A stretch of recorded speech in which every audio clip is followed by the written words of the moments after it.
In one world, life was peaceful and ordinary. People walked the streets among brownies, enjoying life. Everyone greeted each other and asked how they were. Children had lots of fun, enjoying life and playing, while parents watched over them to ensure they didn't fall or get hurt. Both children and adults were happy. However, when he appeared, everyone felt uneasy. Even the children knew who the man was and quickly tried to hide behind their parents. The parents, upon seeing him, immediately became angry and told him to leave. No one wanted to look at him because he had a poor appearance. Everyone whispered among themselves while looking back at him, referring to the man as the Scavenger. He kept coming into town, entering the same room. But when he entered a store, everyone wondered why he showed up. No one was happy to see the Scavenger and no one wanted to be near him. Everyone quickly moved away from him. When the Scavenger approached the cashier, he immediately started pulling out all sorts of trash from his pockets, saying he wanted to sell something. Seeing the items, the shopkeeper realized that the Scavenger was trying to sell trash again. Knowing he couldn't offer much for it, the shopkeeper threw a few bronze coins on the table and asked if the Scavenger agreed. The Scavenger was very dissatisfied, as it was only a fraction of the market price. Of course, he couldn't be happy about it. The Scavenger started shouting that it was a theft. But the shopkeeper responded that it was just trash and questioned what right the Scavenger had to complain since he was just a scavenger. The Scavenger realized that in this world, at every step, love could be in danger, like monsters hunted by adventurers. Every day, these adventurers fought monsters to obtain valuable and rare resources. By defeating monsters, they leveled up. Each level was a significant increase in power. Everyone knew that levels determined everything in their lives. In this world, the Scavenger's level was 1 because he was a first-level adventurer. When he reached the market, he approached someone he always spoke to, always asking for some bread and saying please. The man always greeted him kindly, saying he had saved some bread for him, and the Scavenger was, of course, grateful. However, when he paid, he realized he was always short on money. The man asked if the Scavenger wanted to quit being an adventurer. The Scavenger was surprised, but the man continued, suggesting there might be other activities better suited for him. Before the man could finish, the Scavenger said it was too late. He was already labeled as a scavenger and no one needed him. Since childhood, he had dreamed of becoming an adventurer, but when he finally achieved it, he found himself cursed. Now, he couldn't level up. He was shocked because this shouldn't have happened. Instead of gaining skills, he was cursed. Unable to level up in any way, the boy eventually went to his first home. But after he defeated some monsters, he crouched in front of a screen, realizing he couldn't gain experience and level up. Despite this, he couldn't give up because he wanted to become stronger. Every time he tried to gain experience to level up, he was shown how to gain experience. Alka fought, hoping one day he would be able to level up. But repeatedly, he couldn't gain experience. After some time, Alka realized he would remain at level 1 for the rest of his life. Eventually, he ran out of money and began stealing what adventurers left behind after their quests. That's when Alka earned the nickname the Scavenger. He also realized that no one needed materials from level 1 monsters, and the only way to survive was to take high-level monsters destroyed by others. Still, no one around him liked Alka. As he walked through the crowd, a boy tripped Alka, initially claiming it was an accident. But as soon as Alka fell, the boy stomped on the bread Alka had just bought. Looking up, Alka saw a screen showing that he was a pathetic and unpleasant scavenger. Alka recognized the boy as Jaragui and saw how the children laughed at him. He realized that the entire town knew him as the Scavenger and disliked him, refusing to hire him for any work. Still, he couldn't understand why this was happening to him. All he wanted was to become an adventurer and achieve his dream. But no matter what he did, everyone knew him and avoided him. He had no other choice because he could starve. Finally, Alka entered the goblin's lair. This was the main area of low-level goblins, and he hoped to find some destroyed monsters with rich treasures to sell. However, he suddenly noticed the smell, an eerie feeling like something was rotten. As he went further in, he immediately saw a shattered dragon. Although he didn't fully understand what it was clearly above his level and a very serious monster. Nevertheless, he didn't care because the materials from a dragon were worth tens of times more than those from ordinary monsters. However, he soon realized that all the valuable parts had long been taken, leaving only the worst behind. Then, Alka noticed the organs, which were usually left untouched due to their disgusting smell. But this smell was particularly foul, yet Alka didn't ignore it, as it could help him survive. However, as he tried to pick it up, he felt something inside it. He was shocked to realize there was something inside and quickly decided to cut it open to see what was there. What he saw was astonishing. Despite the hard shell, he couldn't understand how it had gotten there. In an instant, a great force shattered the shell, and Alka was terrified as he didn't know what was happening. He realized that if it was a monster, he wouldn't be able to fight it. But then he heard a voice saying just one word, "Take it." The boy hadn't expected this voice because he quickly realized it was coming from the chest plate. But whatever it was, he knew it was very dangerous and understood one thing: he needed to run. He ran as fast as he could, but then goblins appeared in front of him. He stopped, growing even more frightened as there were about 4 or even 5 very aggressive goblins in front of him. However, he didn't lose his resolve. He quickly assessed the goblins. Although their level was similar to the first one, there were more than 4 of them, and he knew this time he had to rely heavily on his sword. He saw that they were also at the first level, but their equipment was too poor to fight them effectively. However, the goblins had a different opinion and soon started attacking Alka. He realized he was in serious danger. The first goblin managed to snatch the sword from Alka's hand, and even as he saw the goblins, he still understood that he could die here, in this hole. It was sad that his life might end like this. He recalled moments of walking the streets and being pushed around with no respect. Suddenly, he heard a voice telling him, "Wear this," and a very strong aura emanated from the armor behind him. The first thought that crossed Alka's mind was that he would be eaten alive. But then he realized that wearing the armor was better than being eaten by the goblins, who were already closing in on him.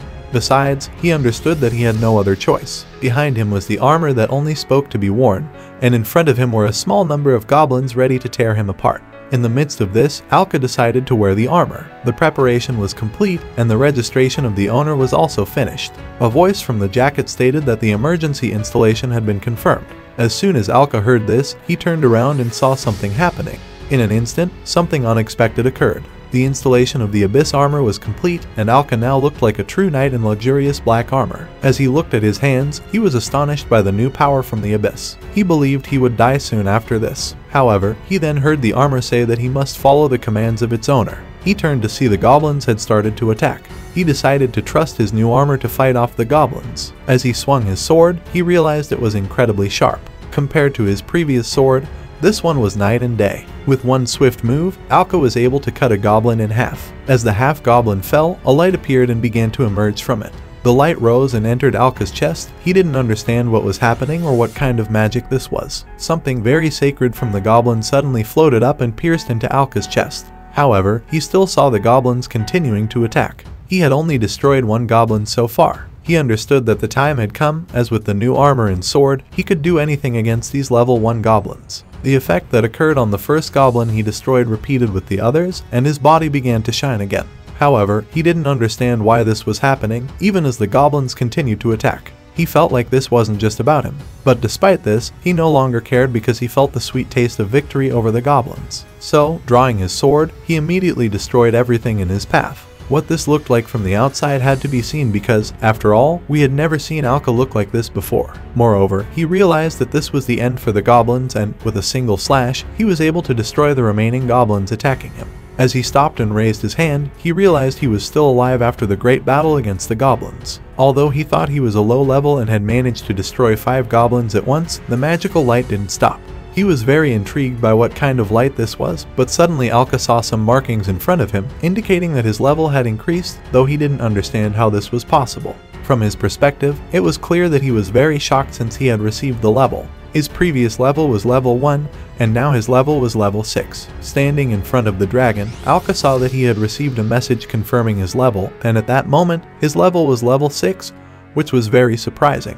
After all, he didn't understand how the level could be obtained and increased. He didn't understand what all this meant because he knew he couldn't gain experience points in any way. But who would have thought that thanks to the Abysmal armor, he could use the level absorption ability. When Alka saw that level absorption was a skill that allowed him to absorb the levels of defeated enemies, he was astonished because it meant he could level up.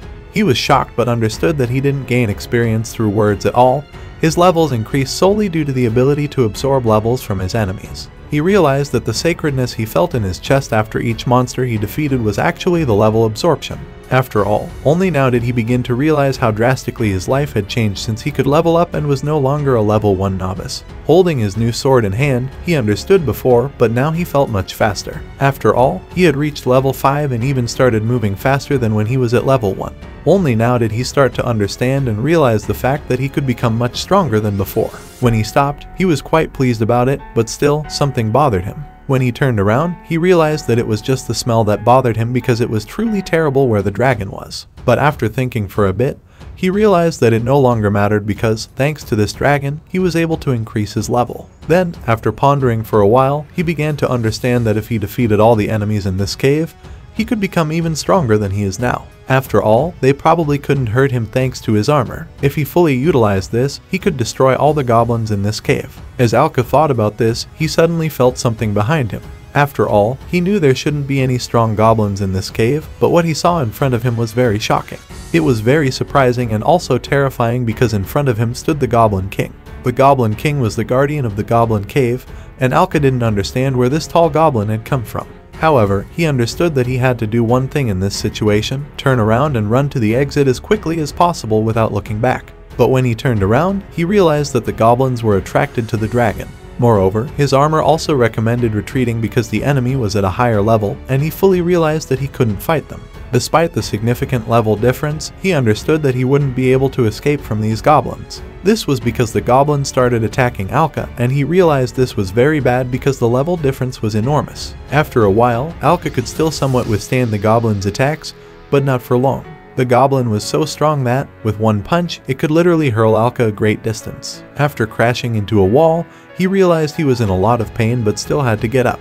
The goblin was already approaching him purposefully, and he didn't understand the strength of the monster he was facing. Even though he managed to increase his level, he was still too weak to fight a high-level goblin. Nevertheless, he understood that this was very bad. Although he recently thought he could increase his level, all his plans fell apart when he realized he was still as unlucky as before. However, the only thing he was very fortunate about was being able to escape from the goblin. He still didn't understand how he could get out of here now because the exit was guarded by the Goblin King's troops. Nevertheless, as he returned to his starting point, he realized he was too weak, but a good idea suddenly came to mind. He thought that perhaps he could wait safely until everyone left. That idea was, of course, excellent until one of the goblins approached him, walking straight toward him. Even though the goblin was level 1, it saw Alka and immediately started attacking him. Alka had grown stronger because he could kill the goblin just by cutting off its head, something he couldn't do before. Now, he could not only decapitate but also literally throw the goblin against the wall with ease using his hand. It was no longer difficult for Alka because in the world he was in, everything was determined by levels. Even they should have understood the difference between them, just as he understood the difference between himself and the Goblin King. Nevertheless, he was about to destroy the goblin as soon as he realized there was confirmation of its owner's level. After all, his current level had already risen to level 7, even though it was still level 5 just a few minutes ago, and he remembered that he could increase his level. And if he absorbed enough levels, he could even defeat the Goblin King. After all, he thought that before he couldn't destroy anyone, but now everything had changed a lot because now he had to destroy to survive. That's what he started doing, destroying goblins one by one. Moreover, his sword was so powerful that it could cut down 2 goblins at once with a single stroke. His sword was so sharp that it cut through everything in its path without needing much force. After a while, he simply destroyed the goblins, turned around, and left, realizing that in this world, only the strong survive. And only those with high levels can survive because the weak are always subject to the strong, and he knew this from his own experience. Meanwhile, Alka had already reached a high level.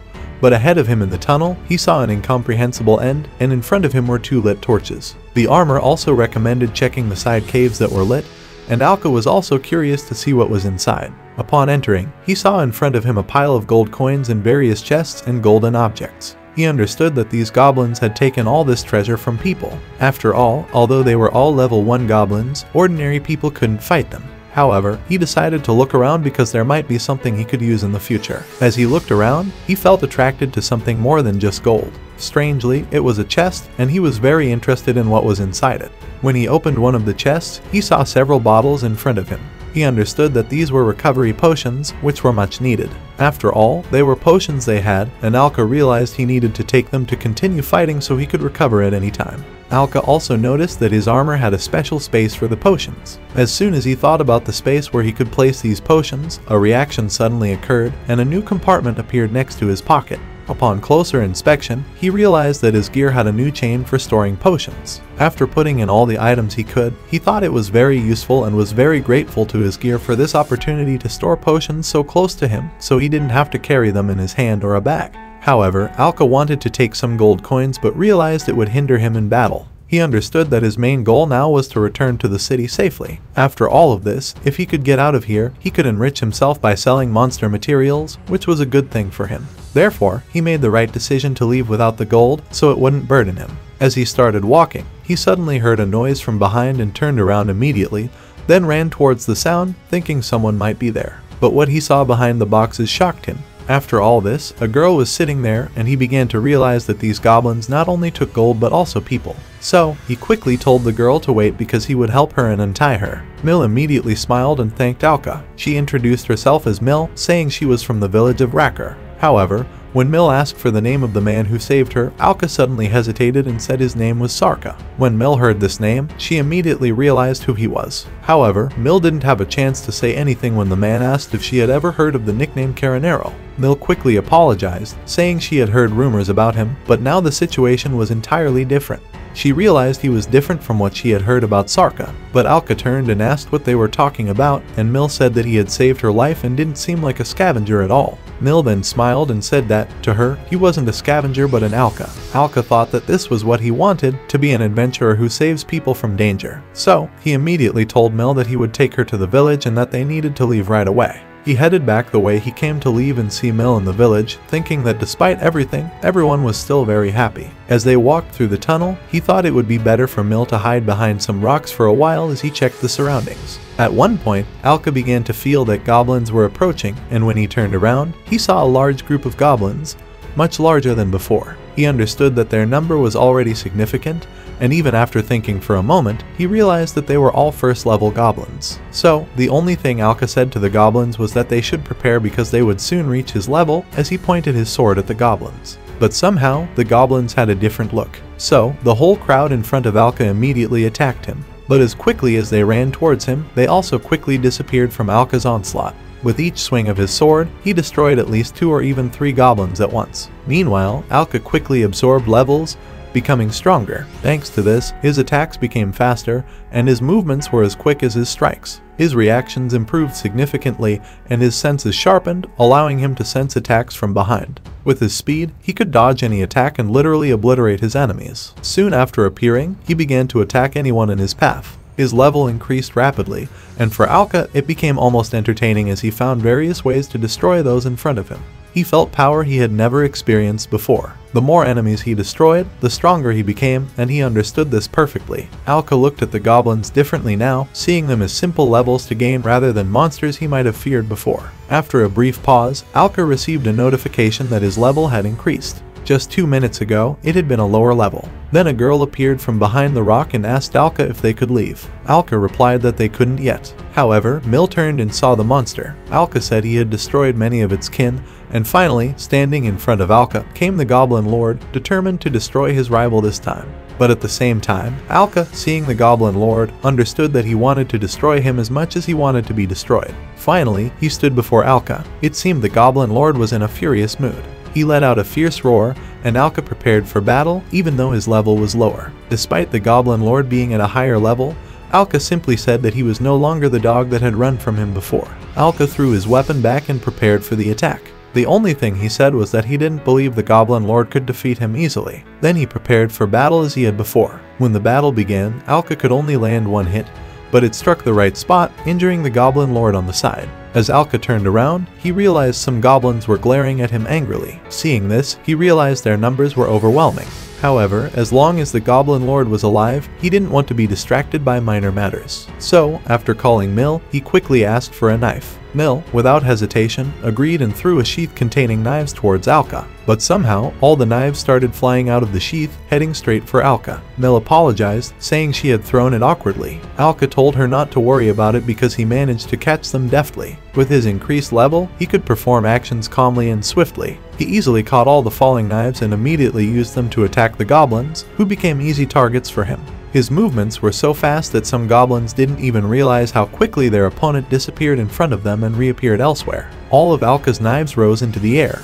The only thing he said was that they were unlucky because they shouldn't have disturbed him, as now he had no desire to help with the situation that had worsened for their lord. With a swift movement, Alka threw all the swords he held, destroying all the goblins in front of him. By doing so, he was able to absorb the levels from all the goblins he faced, and his level increased again. In an instant, the Goblin Lord decided to attack Alka from behind. However, he found it quite easy to raise his sword to parry the attack. Now that his level was higher, he was much stronger than before, but the next blow struck Alka hard. Alka couldn't understand why this happened. After all, his strength level was higher than his opponent's. He didn't understand where such strong pressure was coming from. Although he could easily overpower his opponent, he didn't grasp what was happening.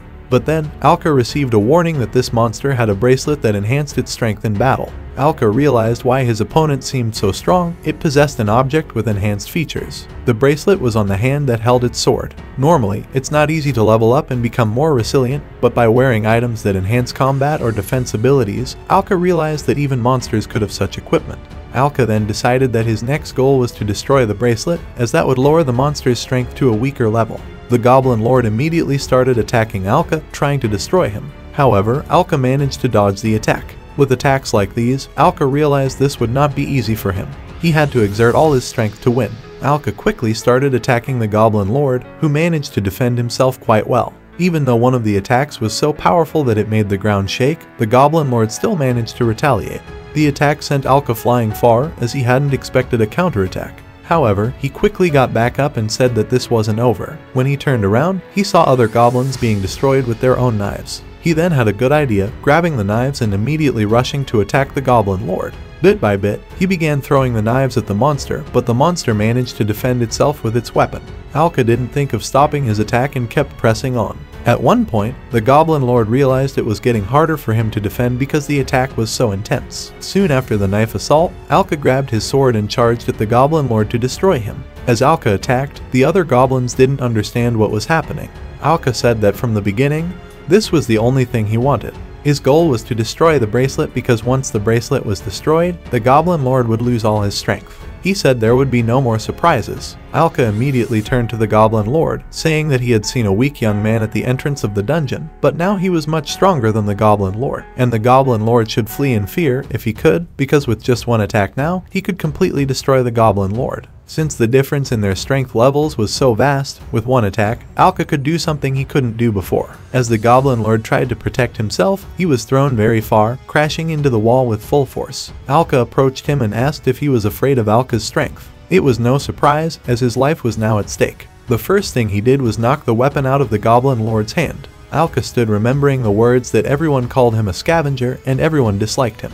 He understood that if he could defeat the Goblin Lord, he would be free from that weakness forever. Therefore, for the Goblin Lord, this was the end, as Alka would not wait any longer. Thanks to him, the power became stronger, making him the only one to be grateful for this new strength. In an instant, all levels began to be drawn to Alka, increasing his owner's level. In the blink of an eye, our owner's level became very high and looked very different from before. However, the girl suddenly asked if they could leave soon. As she approached Alka, she realized that the Goblin Lord had said he could defeat him after all of this. Now, he was the strongest adventurer in this place, among the strongest. However, he decided to gather materials to sell in the city. He thought it was amazing because it was the great fang of the Goblin Lord. Before, Alka had never even imagined that the day would come when he would acquire such rare materials. The girl told Alka not to worry because she could carry it, as her bag was already full of various materials like leaves from the Goblin Lord, cursed bones, and many others. Alka simply thanked the girl for helping him with the materials. The only thing she said was not to worry because he had saved her life, so it wasn't hard for her to help.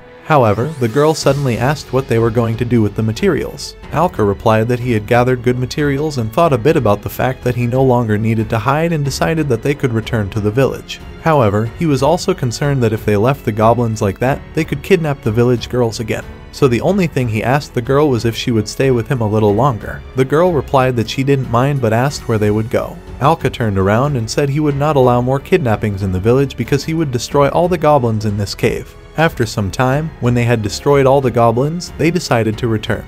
Alka had now reached a high level, thinking that when he left the village, he was at level 1, but now he had greatly advanced. At this high level, he would be able to defeat more monsters in the area. Finally, he had become a true adventurer, and it made him very happy. However, then the girl stood in front of Alka and said that she had never heard of an adventurer with a 3-digit level. She talked about the fact that he was clearly no longer a beginner but the strongest adventurer in the village. Alka understood that there was truth in the girl's words. Besides, he had never seen an adventurer with such a high level before, saying that he could absorb the level of defeated enemies and that there was no need to worry because he was also surprised when he first saw it.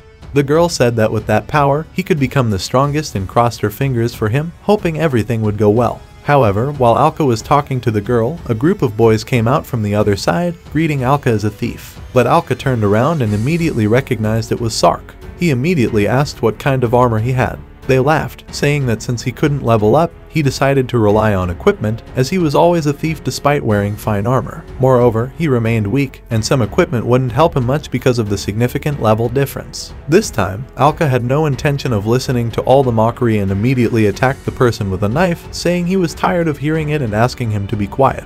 When Alka approached the person with the knife in hand, he only made one request: be quiet and don't speak again, because he was tired of hearing it. However, the person saw his reaction and asked how he dared to treat him like that, quickly raising his foot and deciding to attack Alka. As he hit Alka, who moved slightly to the side, the person told him not to be arrogant while drawing his sword. The only thing remembered was that the person was a thief, but what happened next was clearly not expected by the person.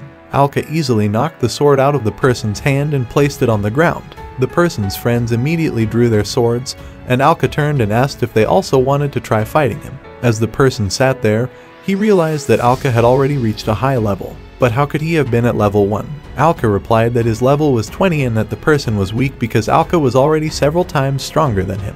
One of the boys who decided to check approached Sark, saying to check his level. When the person pulled out a tablet to check the level, he was very surprised because it was impossible for Alka to have such a high level. At first, he thought it might be a joke, but it turned out to be true. When the person looked at Alka, he couldn't understand what kind of monster he was. However, Alka sighed again, thinking that at first he was a thief and now they were calling him a monster, saying that he was the most ordinary adventurer. However, when Alka said this, he was very surprised by the fact that the children immediately ran away. He realized that his speed was actually quite high as they were frightened. The girl looked at Alka and said that he really seemed to have changed and was very happy for him. She turned around and asked him to follow her. She also suggested that they tell everyone about his new abilities. But Alka still had one small task to do because he needed to take care of something. He returned to the man he had visited before leaving the village, who also asked what he needed. Alka replied that he just wanted to sell some materials, but the man still remembered him by his old nickname as a thief and quickly said that there was no point in wasting time because he was likely bringing some kind of junk again. But Alka just smiled at this and asked how he would feel after all this. If it was junk, of course, it would disappear. He showed the large fang of the Goblin King, and the man immediately grabbed the fang and started wondering if it was fake because he didn't understand where he could have gotten such an item. Alka replied that he had defeated the Goblin King and that's how he got the fang. The man said that he couldn't just take his word for it given his previous reputation. Alka immediately went to the girl, who happily confirmed that it was true. However, as soon as Alka started taking out other materials from his bag, the man was shocked because he couldn't understand how this was possible, and the only thing Alka asked was if he was going to buy them or if they would go elsewhere. Of course, the man said he would buy everything because how could he refuse such rare materials? Alka just smiled and said that he hoped this time they were worth a fair price. After selling the rare materials, as per tradition, he decided to visit his friend who had previously bought bread from him. As soon as they saw Alka, they immediately called the old man to see who had come. The old man was very surprised when Alka arrived, and he immediately took out a bag, not of materials, but of gold. The man was very surprised, not understanding where Alka had gotten so much money because it seemed unbelievable. Alka replied that he had finally managed to defeat the strongest monster. Of course, the man just congratulated Alka, very happy for him, and the first thing he did was, of course, hug him because he was so glad that his friend had really succeeded.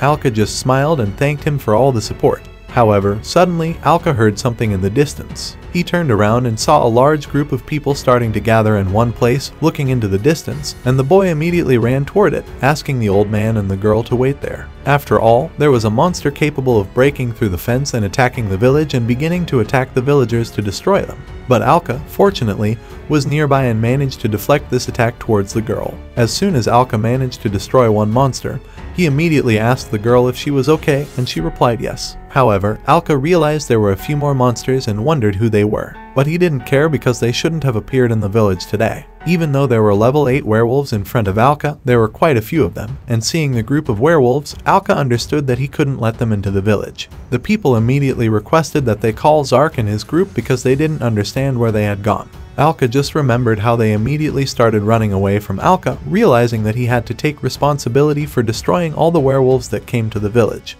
However, the werewolves were very aggressive with the goal of destroying the boy who stood in their way. Alka understood that they were level 8 and posed no danger to him. Although they usually posed no danger to him, there were quite a few of them, so they could spread out and attack people. Alka realized that there were still many villagers left, but he couldn't forget about them, so he made the only right decision. He understood that if he did nothing, all the villagers would simply be destroyed because the werewolves were already close enough to the people and trying to attack them. But the boy chosen by one of the werewolves was very lucky because Alka arrived just in time to destroy the werewolf that decided to attack the boy. However, this was just the beginning because when he turned around, he saw there were still many werewolves there. Of course, he immediately jumped into battle, destroying the werewolves in his path. The people thanked him for saving them. They then recognized Alka, thinking he was further away. They said that he could be called anything because now he had more important things to do, even though they called him a junk collector. However, he couldn't just leave them. Everyone immediately recognized Alka, calling him a junk collector for having saved their lives. They were very surprised because they didn't expect that he would be the one to save them. But suddenly, the hero realized that he had leveled up again, but considering there were werewolves, he realized that if he had defeated them, he should have already reached the desired level. It turned out that one had escaped, but as he turned around, he saw there was a werewolf on the roof of one of the buildings, and below it was a little girl who was very frightened. The werewolf began to jump from the roof towards the little girl. Alka understood that even with a very high level, he couldn't save everyone. However, because the girl was so small and didn't know what to do, she could only watch as the big werewolf flew directly toward her. Alka realized that he couldn't let this happen, but then it crossed his mind that maybe he could throw his sword. He realized that he only had one chance, and rather than regret it later, it was better to do it now. Although it was risky, he decided to throw his sword without regret in the future for not doing it. The sword flew quickly toward the werewolf, and the frightened girl covered her face. As Alka had hoped, the sword hit its target, knocking the werewolf away from the little girl and destroying it. After a few seconds, Alka approached the terrified girl, who still didn't understand what had just happened. The girl hugged the hero joyfully and immediately asked if he had come to save her. He replied that, of course, he had come to save her and was glad that she was okay. The girl smiled and thanked the hero for rescuing her. Alka was very happy that he had managed to save the girl from the werewolf. However, now Alka was surrounded by many villagers who were literally swarming around him. One young man approached Alka like a scavenger and said they wanted to speak with him. Alka thought he should prepare for their displeasure at being saved by a scavenger. But suddenly, when the young man mentioned the word scavenger, Alka turned and said that he should leave because they didn't want to see the face of a scavenger. But suddenly all the villagers asked him to stay. Alka turned and asked what else they needed, and the only thing they said was thank you. The mother of the girl Alka had saved also thanked him for saving her daughter from death. However, when Alka saw the woman bow, he immediately reached out his hand and asked her to lift her head, saying there was no need to do that. He just wanted to help them, and that's what he did. Alka said that he used to collect loot from the dead, and that wouldn't change now. But now he had the power to help others because he would become an adventurer, helping others. They should also keep an eye on him, as he would be very grateful for that. They would understand that on this day, a miserable scavenger had transformed into an adventurer who saved the village from destruction. The next day, while walking along the road, the girl Alka had saved saw the young man and immediately ran towards him. She greeted Alka warmly. The young man turned to look at the girl. He hadn't expected to meet her, but he quickly asked where his armor was. Alka smiled and asked about the abyss armor. He said that now he could put it on and take it off at will just by snapping his fingers. He had discovered this that morning, and thanks to this armor, he could finally become a true adventurer. The girl said she was glad he had found it in the cave, but she suddenly remembered the dragon and didn't understand why there was a dead dragon in the goblin cave. Although that was important, now the events shifted to the goblin cave, not far from where the dragon had died. The same young man ran there and shouted for him to flee quickly. The young men ran fast and shouted for help. But suddenly, the young man turned and said he didn't understand what was happening because there was a huge monster there. The young man who sat down saw the monster's eyes and understood that this might be the end for him. Meanwhile, Alka suddenly felt something and turned around, not understanding what had just happened, but he clearly sensed something unusual. However, when he turned around, he was slightly surprised to see the crowd. The only words they spoke were "Thank you for saving us." Meanwhile, they began saying that thanks to him, no one was hurt and that he was willing to sacrifice his life to save them. In the end, everyone was very grateful, and it wasn't just words. But suddenly, a woman appeared with the girl Alka had previously saved, and the girl asked to be listened to. Then events unfolded a little earlier where the person mocking Alka ran after the Cyclops, thinking they had almost defeated it. His name was SRank, and his level was about to tell his students to run faster and immediately said, "Alright, the level is." But suddenly the Cyclops began to enter one of the caves, and the children stopped, realizing that it seemed to have run up to this point while pondering the fact that because they weren't there when the village was attacked by the werewolf, they were fined a significant amount. This was the only reason why this prey should not be released in any way. Meanwhile, I moved into the cave, sensing a strange smell, and as it began to strengthen in the direction from which the smell was coming, after some time, I arrived at the place where the dragon lay. But suddenly the Cyclops raised its head and smelled the same scent, becoming incredibly angry when it felt it, as its saliva began to flow very strongly. The children who entered the cave realized that it must be somewhere ahead, but suddenly they felt something without understanding what it was. In the end, while eating, I smelled a strange scent and didn't start talking directly about them possibly vomiting, but the fact that one of the children saw it was quite shocking. They asked their friends if they saw it too after seeing how the Cyclops was eating the dragon inside the cave quite savagely, tearing it apart because it was very interested in its smell. But upon closer inspection, one of the children asked me to wait because he understood that something was wrong. I no longer paid attention to the Cyclops, which began to evolve quite quickly. The only thing the person said when seeing it was that it must be a joke, but then they pointed to Alka, who was walking down the path and just thought that he was on the right track because he realized that it wasn't just a strange feeling since he sensed someone unusual. Approaching the cave, he realized that it seemed to have some kind of connection with this place, but something inside him surprised him and made him think he still didn't understand what was happening inside. But once inside, he smelled the same scent that grew quite strong and realized that the same dragon must be ahead. But after walking a little further, Alka just carefully looked at something incredible. The Cyclops was evolving. The power of one of the people was in its hands, and also, the Cyclops grew wings and became much larger than before. But then the Cyclops suddenly turned around and noticed Alka, and the first thing it did was turn its body towards him and throw the person it was holding in its hand, and literally, the Cyclops and Alka were facing each other. Seeing the Cyclops, Alka understood that it had a rather terrifying aura as he had never encountered such a demon before, but he still believed in himself because he now had the level, and with such a level, it was impossible to lose. Therefore, before making his move, Alka understood that it would be better to strike first. However, before he could do anything, his vest issued a warning, stating that the difference in levels was too great and advising him to avoid the battle. But as soon as Alka heard this, he found himself in a confusing situation, unable to comprehend what was happening. Due to a moment of hesitation, the Cyclops was able to launch a quick attack, striking Alka. The blow was so powerful that it sent him flying quite a distance away from the Cyclops. When he lifted his head, he couldn't understand what was happening or why, but he realized he had made a huge mistake. Alka was then instructed to check the enemy's condition, which he did while lying on the ground. However, upon seeing the Cyclops' condition, he couldn't believe it because the Cyclops level was extremely high, and the vest also warned that a strong accumulation of energy was forming in the Cyclops' head area. Therefore, it was recommended to retreat immediately, but Alka realized that he didn't have the strength to get up. Regret kept telling him that he should retreat right away, repeating it over and over, but no matter how much Alka tried, he couldn't get up or even move slightly because the blow was too strong. Realizing that if he didn't do something, this would be the end, as the Cyclops had already started concentrating energy in its head and would launch an attack in a matter of seconds. Alka began to think that he was truly going to die now, but his determination was stronger than the wounds he had received, and he slowly began to lean on his sword and stood up slowly. The reports continued, and with just 3 seconds before the attack was launched, the Cyclops used the energy from its eye, firing a powerful weapon at Alka. Fortunately, it didn't hit him directly, only pushing him back slightly. Looking at his opponent, Alka thought that he was already dead. So, the Cyclops decided not to finish him off and turned toward the cave exit. But just a moment later, Alka regained consciousness and started to rise slowly, asking his companion what had happened. He quickly got the answer that the enemy had left the cave, probably thinking that the cave's owner was already dead. Upon hearing this, Alka realized that he must have been wrong, although he was close to victory. However, he discovered that he had sustained minor injuries, and the first thing he did was suggest using a potion to heal his wounds. The boy had completely forgotten about the potion he found on the goblins and pulled one out.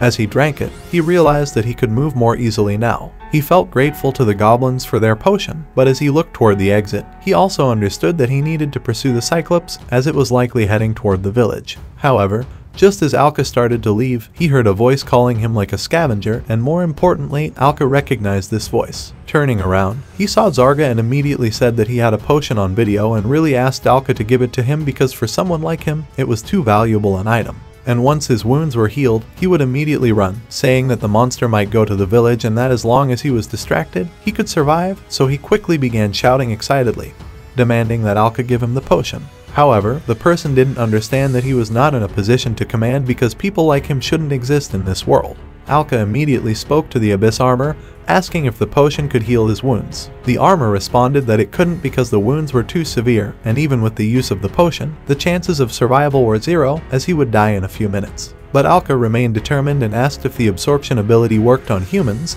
and the armor replied that it did. Therefore, Alka told the person that he couldn't help him with anything, to which the person replied that he already knew, but the only thing he wanted was for the suffering to end, even if it meant asking too much. Alka responded that he had a way to save him from the suffering, but the person immediately said that he wasn't stupid and understood everything, so he should just do it. Raising his head, he only said that Alka could destroy him, and Alka realized that, honestly, he had hated this person all along, but now he understood that he would miss him. And in an instant, Alka leveled up. Meanwhile, the Cyclops had already left the cave and was heading straight for the town. Soon, it began roaring angrily toward the town, but by then, Alka was already very close, saying that he had finally found it, and in an instant, he launched his attack effectively, managing to wound the Cyclops without receiving a counterattack. However, Alka looked at the Cyclops and said that it must die by his hand, and he immediately began attacking the Cyclops, even though the Cyclops took a defensive stance to protect itself from the attack. Alka, now at the same level as the Cyclops, raised his sword and immediately said that they could start fighting, although at the same time, he had completely forgotten to say to be more careful. He said that even though he hated the Cyclops, he had to destroy his friend with the same hand, and now he was really angry. However, the Cyclops had no intention of continuing to listen, so it launched an attack, trying to strike Alka. Although the Cyclops was large and quite strong, its agility wasn't at the same level as Alka's, as the boy was able to leap onto the Cyclops' large and furious back in a single move, pushing off its shoulder and finding himself behind the Cyclops. Alka tried to strike it directly in the back with his wings. However, as he paused, he realized that the wings were stronger than he had anticipated, and meanwhile, the Cyclops began concentrating energy in its eye for a new attack, but Alka immediately shouted that he wouldn't let it shoot again. However, suddenly, Cyclops stopped focusing his energy, and Alka thought that it might be a trick because, with a sharp movement, Cyclops struck him, causing him to fly slightly. Yet, the damage wasn't as severe as last time. Cyclops hadn't lost hope in facing his opponent and pulled out a tree trunk to attack. Despite being on the same level, Cyclops turned out to be a difficult opponent, and Alka was tossed around like a feather, flying at full speed into a concrete wall. Alka wondered why, despite being on the same level, he couldn't defeat Cyclops. Since he was also using a potion from the goblin, he quickly drank it to return to normal, and after wiping his mouth, he simply said that this wasn't over yet because he was very angry, and his energy surged from his entire body. When Alka attacked again, his armor immediately warned him that there was a massive buildup of energy and advised him to retreat. However, the only thing Alka understood was that he still couldn't calm down and would fight until the end. Cyclops' eye shot missed Alka because he managed to dodge it, and at the same time, Cyclops' attack was followed by Alka's strike as he yelled for Cyclops to take his hit. Alka saw how Cyclops tried to protect himself with his wings, but Alka might have been fighting the hardest in this battle, and eventually, his punch shattered Cyclops' wing defense. Alka realized this was a good sign because he was able to wound him, but what he saw next surprised him, as Cyclops simply turned around and began to stare at one of the houses in the city with evil intent. As soon as Alka saw this look, he thought that Cyclops truly wanted to destroy everything to regain his strength, and he quickly flew to stop him. Alka shouted for Cyclops to stop, but instead, Cyclops deliberately aimed his attack at the city. Alka realized that he had to get back as quickly as possible because the city was in great danger, knowing that Cyclops wouldn't communicate with the people. Meanwhile, Cyclops was already approaching the city, where the people who saw him were shocked and didn't understand what was happening. Previously, they had never seen such a terrible monster because all the previous monsters had been relatively weak. Alka arrived at the city very quickly to save the people. I saw directly on his back, but Cyclops didn't even notice Alka. He immediately began destroying houses and leveling everything in his path. Fortunately, the people quickly started fleeing after realizing that the danger was very close and that nothing could stop Cyclops, who was determined to destroy everything around him. Meanwhile, Cyclops began concentrating his energy in his eye to attack again. When Alka saw this, he simply said that maybe Cyclops was mocking him. Although Cyclops managed to fire his most powerful attack, which was so strong that it completely destroyed everything in its path, Alka managed to avoid this attack and was unhurt by jumping to the rooftop from Cyclops' side. Alka decided not to waste time and immediately attacked Cyclops, yelling for him to stop. He drew his sword and tried to attack Cyclops immediately, but Cyclops raised his hand just in time to defend himself. However, as soon as Alka landed on the ground, he turned around and saw that he hadn't hurt Cyclops at all because Cyclops had successfully dodged it.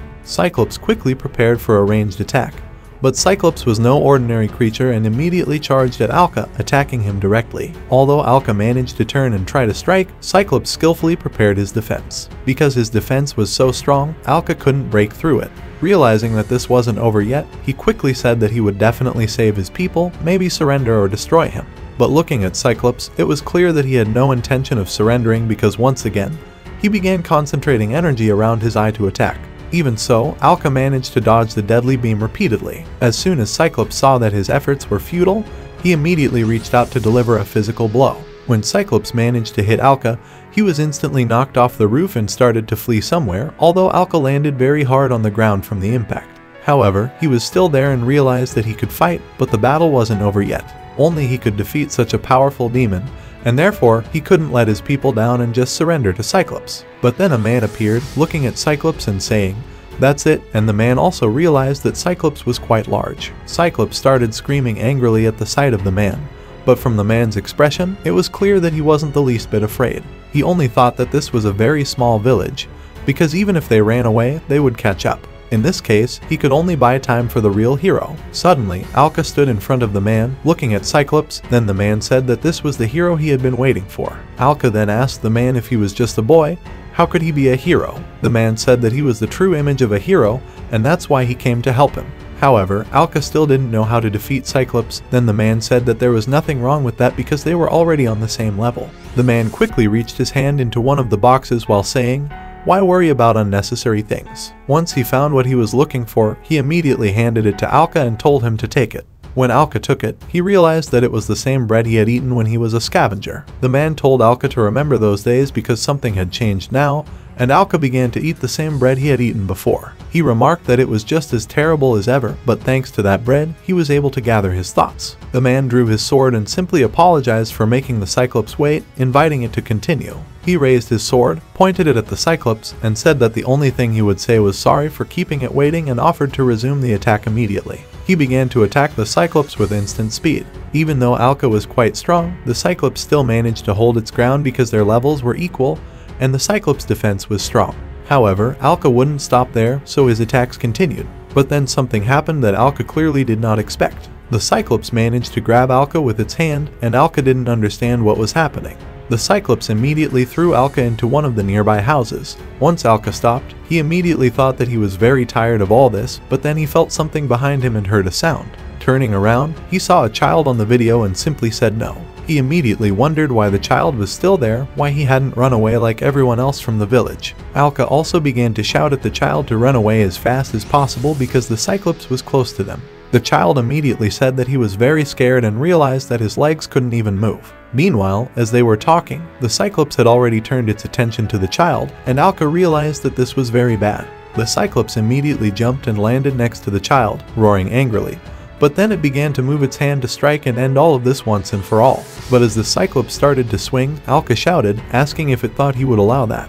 Then, as the blow came, Alka landed in front of the child, literally shielding him with his body. When the child turned around, he saw that the same person was standing and protecting him from the Cyclops. Alka's injuries were severe, but the only thing he told the boy was to run as fast as he could because he couldn't move anymore. Meanwhile, the Cyclops began to concentrate energy near its eye to strike again. Alka kept telling the child to run because he knew the Cyclops was very strong, and the child cried, saying he would fight until the end because the man had saved him. Fortunately, the child managed to overcome his fear and started running away from the Cyclops, while Alka, watching the Cyclops, only thought that the child was doing the right thing.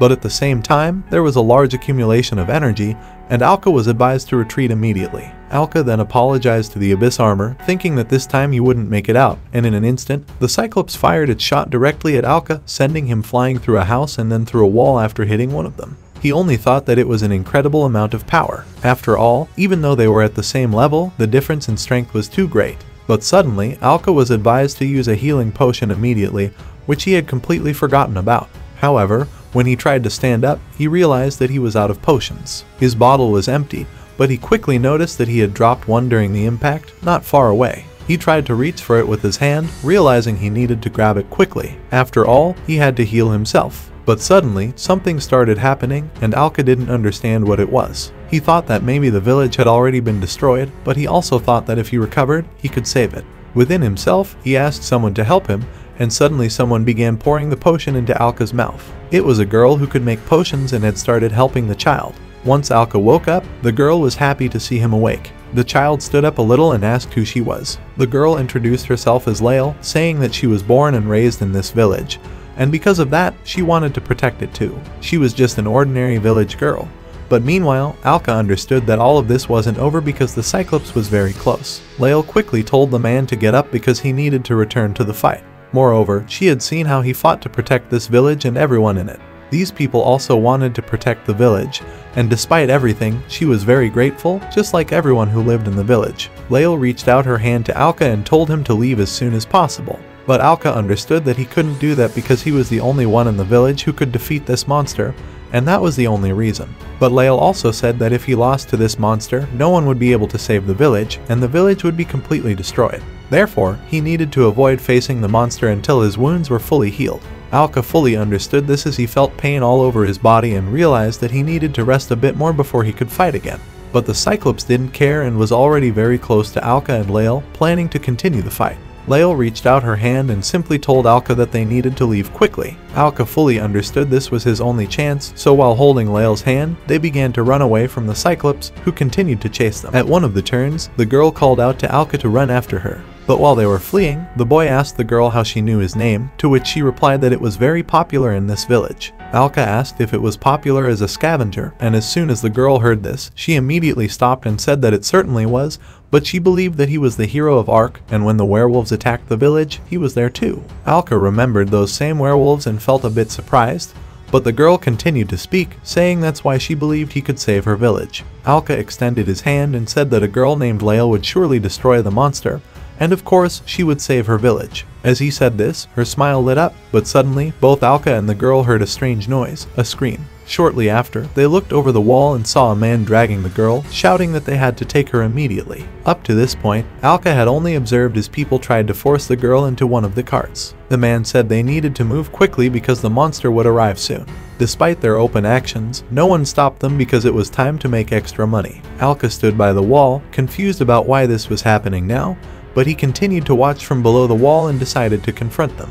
However, when he turned around, he asked the girl to stay there for a while. What he saw next shocked him. One of the men was already holding the girl in his arms, and the man was stunned by how terrified the girl looked. He was worried about her. The man held a small girl in his arms, so Alka simply told him that if he didn't want the girl to get hurt, he should drop his weapon immediately. Realizing that in this situation, he couldn't do anything else, Alka obeyed the man's orders. After a while, the man, along with the girl and Alka, demonstrated one of his main traits. When the man returned, he asked who they were and said they didn't need the man. But then he noticed the girl and commented on how beautiful she was. He examined her from all sides and deemed her a good product, confident they could sell her at a high price. However, Alka began to speak firmly, telling them they should listen.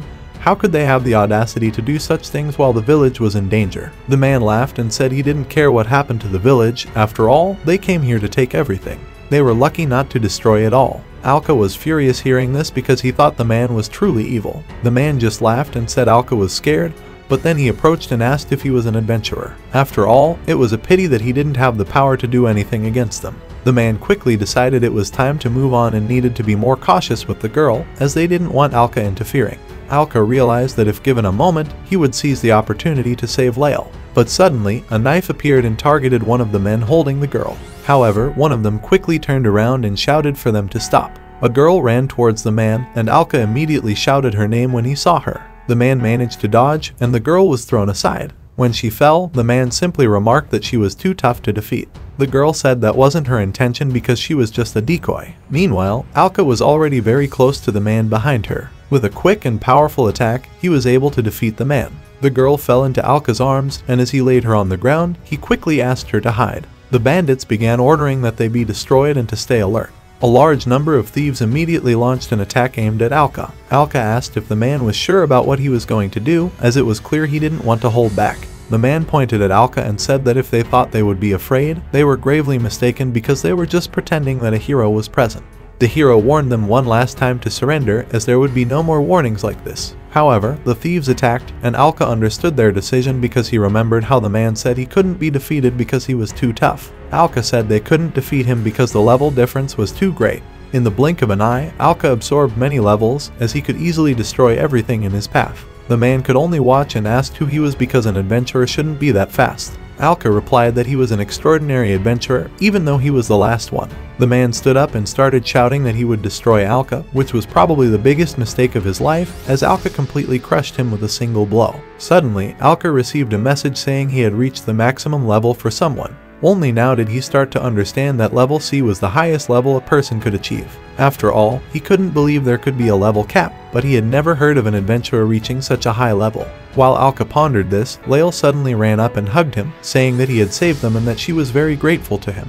Alka replied that he would never leave her. After all, she had saved him when she brought the potion. If it weren't for her, the monster would have killed him long ago. The girl quickly said that after what she had done, she was now a true hero. However, Alka still thought that she was not worthy of such a person.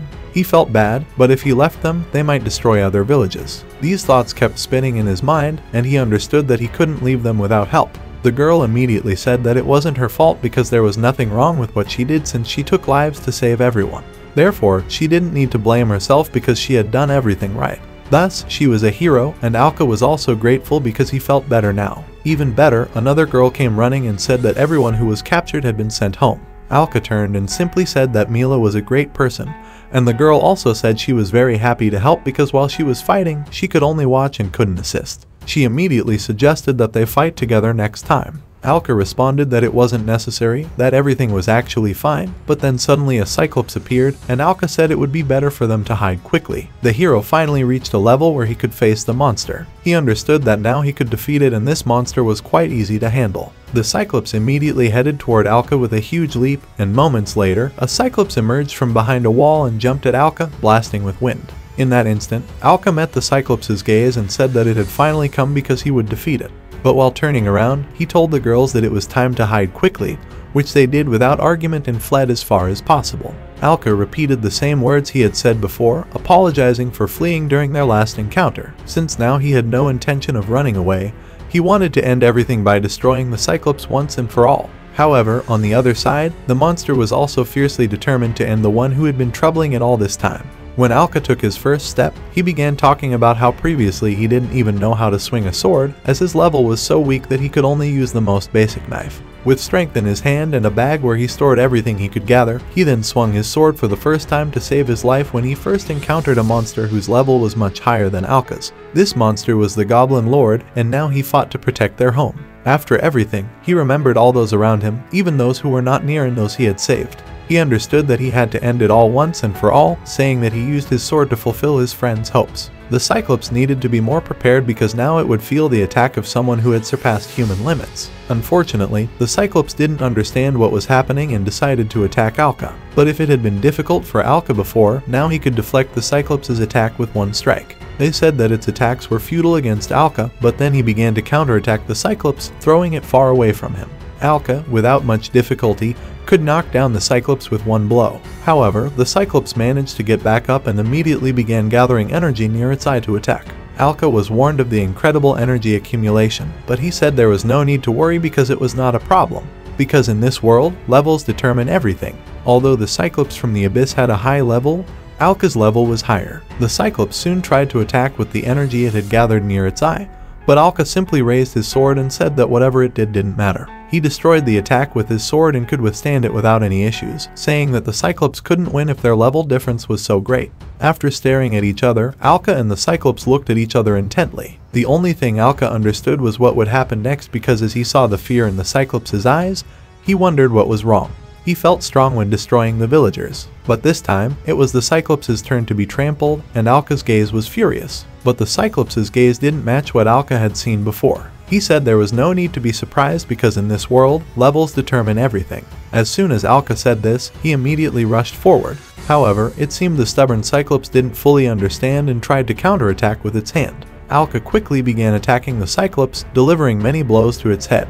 The Cyclops only tried to gather energy again near its eye and launch an attack, but Alka said it did so unconsciously, as he would show the Cyclops what true despair was. Of course, the Cyclops fired energy at Alka, but even after seeing what happened, the Cyclops was shocked as its gaze changed. It saw that from the remaining light, there was still a figure standing in its place. As the smoke cleared, they saw Alka, who merely raised his hand, saying that perhaps now the Cyclops understood the difference between them. And only then did the Cyclops lower its head, accepting it. But then it immediately got up and started screaming wildly again, trying to attack Alka. However, it seemed the Cyclops didn't realize how vast the difference between them was, even though it became angrier and started attacking faster, trying to get inside. But it couldn't, because Alka was too fast. As soon as the Cyclops leaped, Alka immediately struck the Cyclops' hand with his sword and jumped far away from it.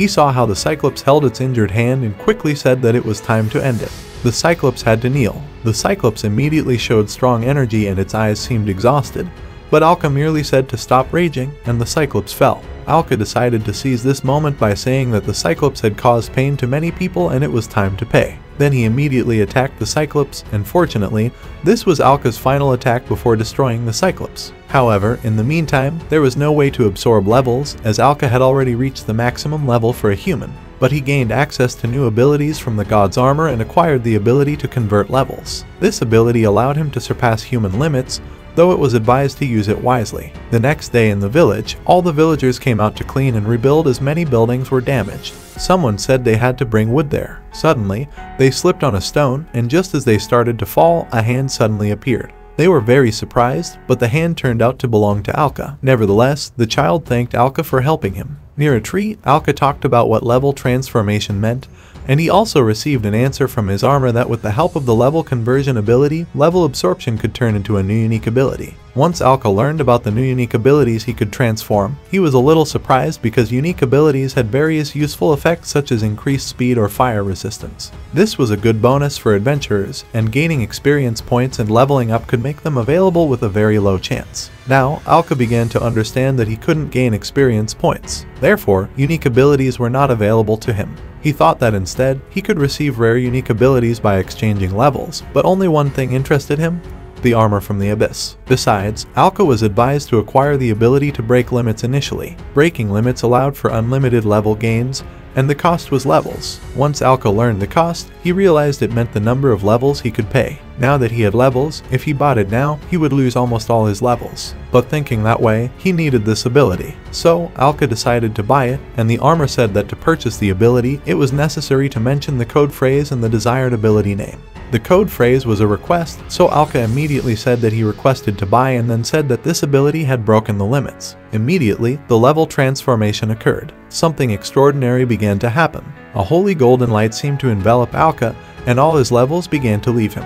This could be seen from the entire village wherever they were. But suddenly, something started to happen as the current hit Alka's chest. In an instant, the transformation was complete and the ability to break limits was acquired.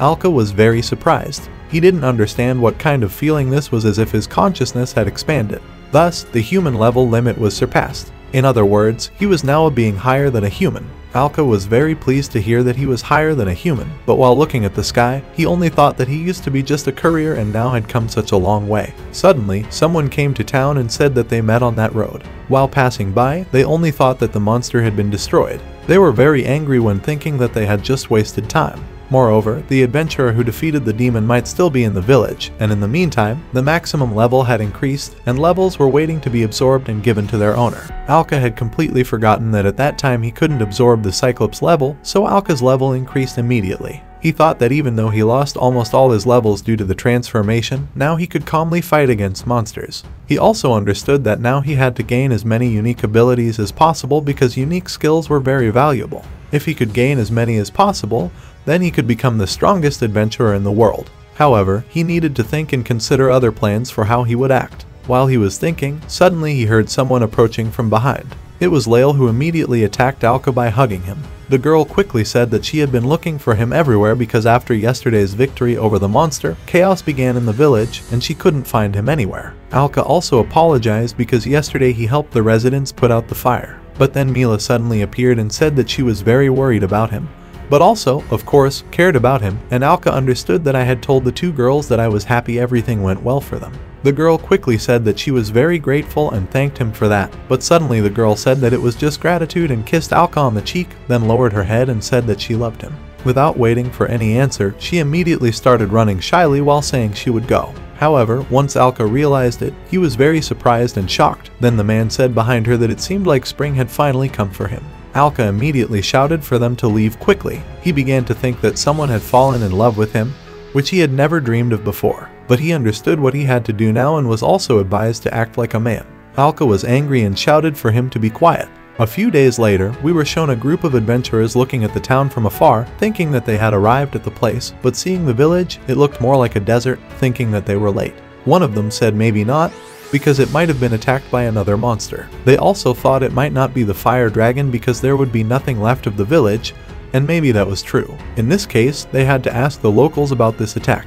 Anyway, they had to prevent the dragon's attack. Therefore, one of the main adventurers ordered everyone to head to the town, and they started entering it in large groups. We are talking about the same dragon that was inside the cave where Alka received the armor from the abyss. Meanwhile, in one of the forests, Alka was hunting monsters by throwing knives. I understood that he was successful and very good. His level was very high. In recent days, he has acquired many unique skills. The first skill was poison coating. Although it cost levels, it was poisoning with knives. This skill allowed him to apply deadly poison to his weapons, and with it, he could face small monsters. The second skill was knife throwing, and with this skill, he lost all his levels, but with this skill, he could defeat monsters without direct combat. The only downside to poison was that the monster took time to die. Although at level 1, he could immediately restore his combat strength after realizing that the levels came to him and understanding that another monster had been destroyed. With each level, absorption happened quite quickly, and Alka's level increased. He soon thought of spending it on new skills, so he pleaded to buy a poison upgrade.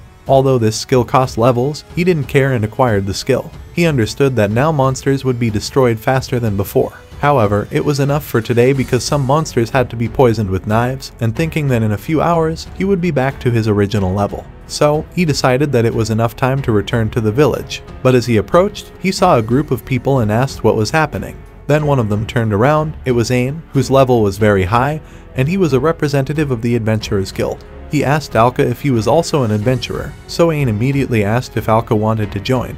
But what he saw was quite disappointing because he noticed that Alka was at level 1 and bluntly said that his level was too low.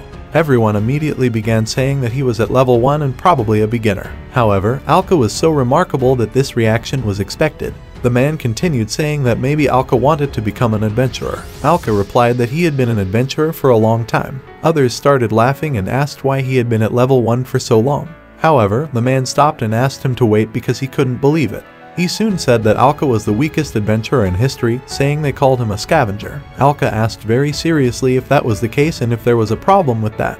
Alka immediately stared at the man and asked if there was anything wrong, but after thinking for a moment, he said that they had received a mission from the guild to hunt because many special demons had recently been found in the area, and there was a powerful monster, a high-level black dragon. It was impossible to defeat this monster alone, so they gathered a group of adventurers with unique abilities hoping to defeat the dragon and not have to worry. The man immediately extended his hand and said they hadn't introduced themselves. His name was Ain, and Alka said his name was Ark. He thought he could do it alone, though he quickly remembered the black dragon in the depths of the cave. Could it be him? As Alka pondered, suddenly one of the children came running and talked to one of the veteran adventurers who didn't understand what was happening. The man immediately shouted that the explorers had found the dragon. They no longer doubted that it was the black dragon with the same level. The man understood immediately, and they headed towards the dragon. After turning around, he told everyone that they had found their mission target and everyone should get ready. Alka understood very well that this group's level was not enough. Even though some of them had unique abilities, it would be difficult for them to fight a dragon of this level, and he couldn't just leave them. So he immediately shouted at the man to take him with them. After all, the monster that had been poisoned should die soon, and he could level up, and there shouldn't be a problem with this level. However, the child immediately said no, it was too dangerous for him, and he didn't realize how serious the situation was. Alka didn't have time to say anything when he saw the looks that followed him. They all thought how someone at level 1 could help them. There was no place for the weak. But then one of the children suddenly stepped out, looked at Alka, and immediately said that it seemed the leader was treating him very gently. Anyway, they immediately said that he was weak, and a group of adventurers started moving towards the place where the black dragon was seen without Alka, but he still understood that at this rate, everyone would die. However, with his current level, he really couldn't help them, and nothing could be done about it. So he decided to wait until his level was enough to catch up with them. But after a while, when the adventurers arrived at the place, they didn't understand what was happening because no one warned them about this. They fully realized that this was not an ordinary level black dragon. It was impossible. This was some kind of joke, but this was not a black dragon. This was a disaster-ranked monster, a dragon that destroyed all black dragons. The Destroyer of Worlds, its level was the Black Dragon Emperor Destroyer of Worlds. They decided to retreat as there was no way they could face it. The man immediately tried to ask for help from the guild, but the dragon wouldn't let them go just like that. With its tail, it immediately struck the man down. When Alka arrived and saw the dragon, he realized that the battle had begun. Although he thought it must have been from the same cave, maybe the dragon was just pretending. But he realized that now was not the time to think and assume because the dragon had already started gathering energy to attack. Alka asked the Abyss Armor how much longer to get the monster's level, and he immediately got an answer that he had to wait a few more seconds. Approaching the dragon, he just tried to remind that the level would come as soon as possible. At one point, Alka realized that it finally happened, the monster's death from poison was confirmed, and his level increased. Therefore, Alka's level was now high enough. Soon after, Alka responded to the request to gain fire resistance. In an instant, the dragon began attacking anyone in its path, but Alka managed to acquire the ability and stopped to deflect the dragon's attack. Turning around, he asked if he was the only one left, which made the man very surprised as he could stop the world destroyer, but no one understood why he wasn't injured. Alka replied that it was all because he was much stronger than them. But even with such power, he couldn't save everyone and had to be decisive. Once Alka finished speaking, the man who called him weak apologized and fell, which made Alka very angry. But as strong as he was, he could never save everyone. For the adventurers who died here, he would defeat the dragon now. The dragon had a very different opinion and immediately tried to attack the man, but Alka turned around and said they didn't need to worry. Alka easily stopped the dragon's attack, saying that the weak fire couldn't hurt him. The dragon was very angry because it didn't expect such insolence. He understood that his fire attacks wouldn't work anymore, and to gain fire resistance, Alka had to use most of his levels. He still didn't quite understand how he could win because the level was too high. However, he realized that he had to level up. Meanwhile, he thought about how to increase the dragon's level and started launching attacks without fire. Alka understood that the dragon decided to use physical attacks instead of fire breath because he knew they could withstand attacks at this level. But suddenly something happened. As he turned around, he only heard a voice saying that he was very disappointed. The dragon was completely split in two and fell. Alka was shocked how it was possible to defeat the dragon with one strike. A man appeared on the dragon's back and asked who he was, but he smiled and said his name was Baldar, the only disaster rank adventurer on the continent. When Alka heard about the disaster rank, he was very surprised, but the man got up and said that he also saw it for the first time. However, he continued saying that he had extraordinary power, a man told in legends, because he was above everyone and no one could reach the same level. He was the one above all adventurers. That was the meaning of disaster rank. Baldar immediately said that he realized it, and when he saw the hero's level and his unique ability to surpass the disaster rank adventurer, he immediately realized that he was undoubtedly above anyone. The man then said that the target had been confirmed to have the ability to surpass limits since birth, and he was the opposite of Alka, who had no experience, meaning he came to help them. But here, the man suddenly sat down and asked again about the help, and also asked what nonsense he was talking about, referring to the black armored adventurer, because due to him, all his plans were ruined. However, Alka didn't understand what plans he was talking about and realized that he hadn't heard what was said about him in the village. The black armored hero who defeated the demon alone, and he wondered if the rumors were true, but he was very disappointed. Suddenly, the dragon truly came back to life and started roaring, causing Baldar to immediately throw his sword at the dragon's head while speaking about the reality of their conversation. The man continued, saying that they knew the world destroyer would recover until its core was destroyed. Alka was shocked that the dragon could recover, and the man quickly said that he had once killed it in a cave with goblins. When Alka heard this, he immediately recalled that it was his doing. However, he hadn't destroyed the core and had just left it to die in the cave. The man went on to say that monsters that ate its flesh evolved very quickly and became more ferocious. After all that, the world destroyer was too strong and would not leave a trace in the village. He needed monsters, and the dragon was perfect for him, saying that they might wonder why he was doing this. He immediately said that the first step was to place monsters in the village and then kill them and appear as a hero. But the second step was to kill the dragon again and become the strongest, so he could receive unlimited power and rush all over the world. However, he quickly said that he ruined everything with one finger to Alka, who immediately responded that he allowed the monster to attack the village just for glory. The man said that was foolish, as someone like him needed power, glory, money, and everything possible. After all, only those with power can live as they wish. Alka quickly started talking about how foolish and idiotic he was. Because of his foolish desires, many villagers were hurt and many good adventurers died in battle against that dragon. Alka thought about it for a moment, then raised his sword and immediately asked the Abyss Armor to give him strength, saying that it was time to bring a bastard to the ground. The man laughed heartily, saying that maybe he wanted to teach him a lesson, but quickly said not to overestimate himself. Alka realized that their levels were incomparable, but if he started fighting now, he wouldn't have a chance at all. However, Alka saw the core the dragon was talking about and realized that the dragon's core was now very valuable. If he destroyed it, the armor could absorb his level and the dragon's level. Alka immediately asked if there was a long-range attack ability he could get now, and the search began and only took a few seconds to complete. But then the man sharply asked why he had already risen and if he was ready to fight while brandishing his weapon. The sword aimed at Alka also said that it was too late to ask for forgiveness, and after striking between Alka and the man, both of them were thrown far from it. In the place where Alka flew, he started thinking that this was incredible power and this was the meaning of disaster level. The man also began saying that Alka must be crazy because this was the end for him. Alka realized that all this could end very badly. But meanwhile, the search was complete and Alka was advised to acquire the small grenade ability. A small grenade was a weapon with small explosive power and cost a certain level. But Alka didn't understand how this could help him because he wouldn't be able to destroy the core if he tried to blow up his sword. So, the armor also said that this was unnecessary, but they recommended he use it to increase his level. Then, while rising to stand, Alka asked if that was all he could do, which made the man immediately angry, saying that he could still stand but no one could help him because he couldn't stand normally. However, Alka immediately requested to buy a small grenade, and as soon as his chest began to glow, the men did not understand what he was doing. However, Alka prepared to attack, saying that now everything would change. As soon as he launched his knives, the man started laughing with a poisonous knife, dodging the attack and asking what kind of child's play that was. After all, what's the use if it doesn't hit the target?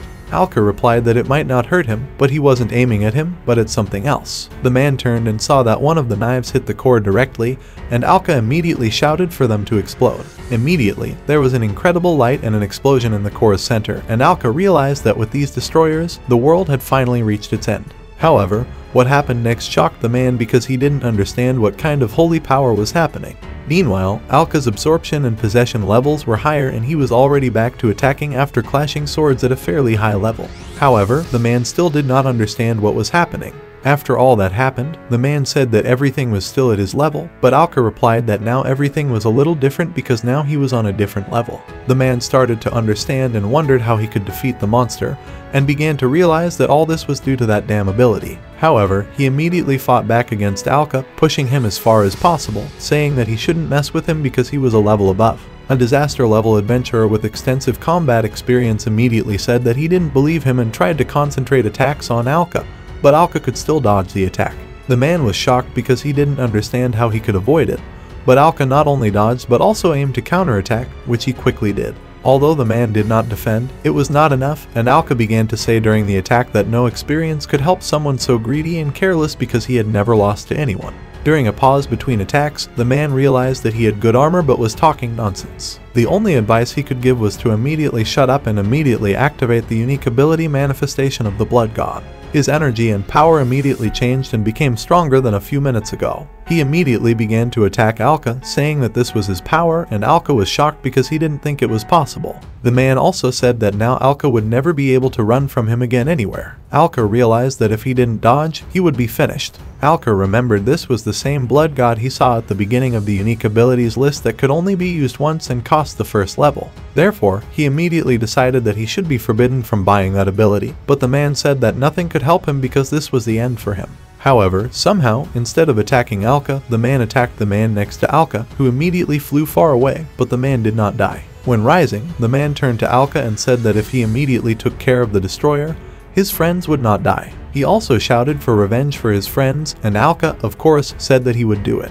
Meanwhile, Alka began asking to buy the curse of the black armor. Alka immediately asked for the curse from the black armor, but the man kept attacking Alka, and an announcement appeared informing that the ability could only be used once and he had to confirm the purchase request, which he then confirmed and the request was approved. The cost of the ability varies from 1 to infinite, and it is possible to pay extra for a number of levels. So, Alka decided that he wanted to pay extra and also said that he wanted to pay extra for his levels, resulting in a certain level. This request was accepted, and extraordinary things began to happen. A golden flash from the sky enveloped Alka. Then, moments later, Alka transformed into level 1. However, he didn't understand what he was doing, and when he opened the table, he was very surprised and laughed because his level was now the first level. He thought that now he definitely couldn't handle it and also felt it was enough because he had never done this before. Alka then stood confidently, approached the man, and said that he couldn't defeat him. The activation of the curse from the black armor began to occur, and moments later, black power completely enveloped the man. In the end, he didn't understand what was happening because his strength started to disappear. Alka then said that the curse of the black armor absorbs the opponent's level according to the level sacrificed. Because Alka had sacrificed a level, it meant his opponent lost the same amount. So, the man immediately asked what his level was now, and when Alka answered, the man began to say that maybe it was a joke and begged to be released. However, Alka said that everything now became simple for both of them as they were both at the first level. When the curse took effect, the man realized that this was impossible because it was complete nonsense. He continued to scream incessantly. Only then did he begin to understand that he was at the first level, and he realized that his level had dropped. He should have been happy because he was an adventurer in danger, and even at the first level, he could easily crush his opponent. However, as Alka listened, he decided not to wait and attacked. Alka then said that in the village, there was a racker known as a junk collector. This racker couldn't gain experience or level up, and as he yelled for Alka to be quiet, Alka continued his story, saying that he was always at the first level. However, now he was unbeatable. After all he had experienced, he knew better than anyone how to win at the first level. The man immediately screamed in pain, but leaning on his sword, he soon said that it wasn't over yet. However, Alka turned and said that it was all over because he already knew who had won. The man refused to accept defeat and attacked from behind. However, Alka immediately turned and said that it seemed he hadn't stopped evaluating the situation wisely. With one strike, Alka immediately took the sword from his opponent's hand and quickly said that it was truly over because he had decided to destroy him completely. At the same time, his opponent collapsed within seconds. Moments later, the man, whose entire group was dead, approached Alka and immediately thanked him for avenging them all. Alka then said that there was no need to thank him because he would never forgive him, and he would defeat him even without that request because he didn't want to accept defeat. However, suddenly the man started talking about how when his hand was destroyed, he was cornered because he didn't want that to happen. But soon, another adventurer with a disaster class would find out. If he stopped showing activity, they would get suspicious and start looking for him. They would certainly be very curious because they wanted to know who had defeated him, and they would start chasing him because he was the dead Black Knight.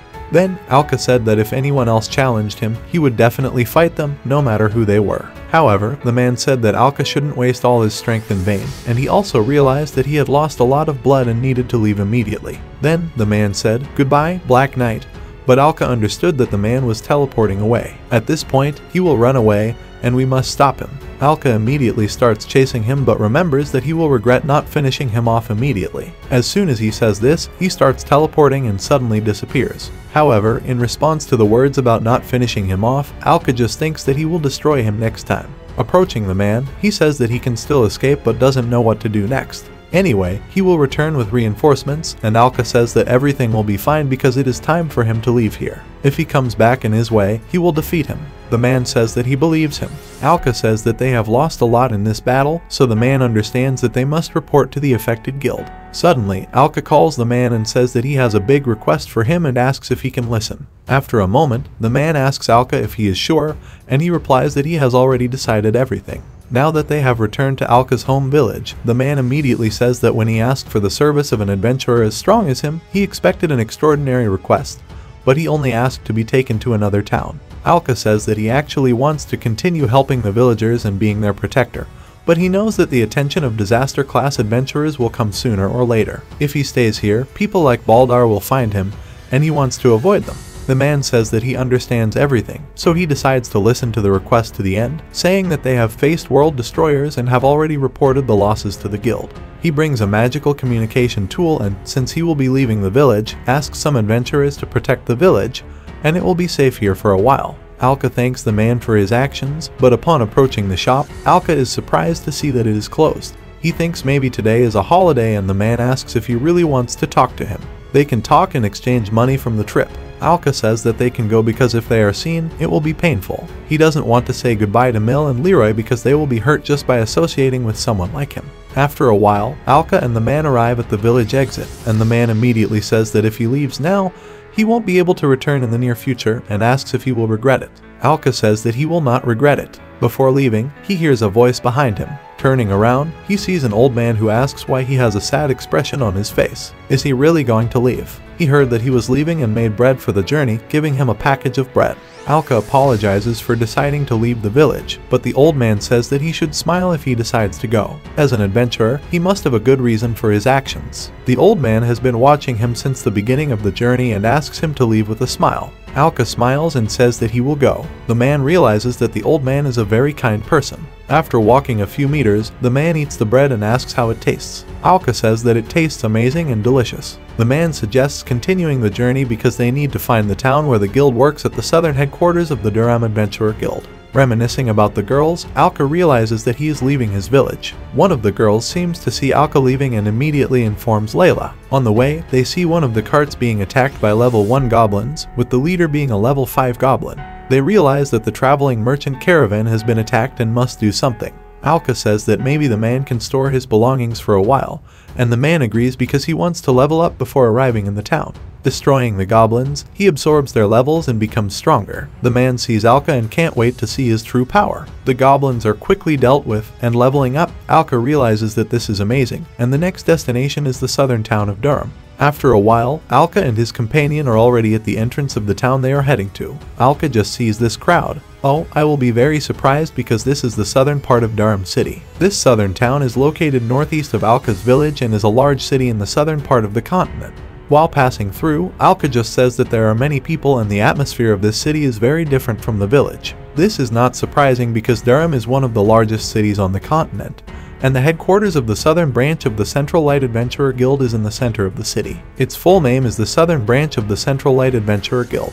On this continent, there are many guild headquarters with talented adventurers. His companion also tells Alka that there are many talented adventurers like him at this headquarters, and based on his background, he will not stand out unless he raises his level again. After all, by the time they enter this southern town, Alka's level is still low. However, Alka also understands that if it is not necessary, there is no need to raise his level. Alka just thanks his companion for his advice. But, in the meantime, he immediately says that on the way to the southern town, he raised his level a bit, and his companion suggests stopping leveling up for now. Alka does not understand why this is important, and his companion explains that if his level is very different from others, it will attract undue attention.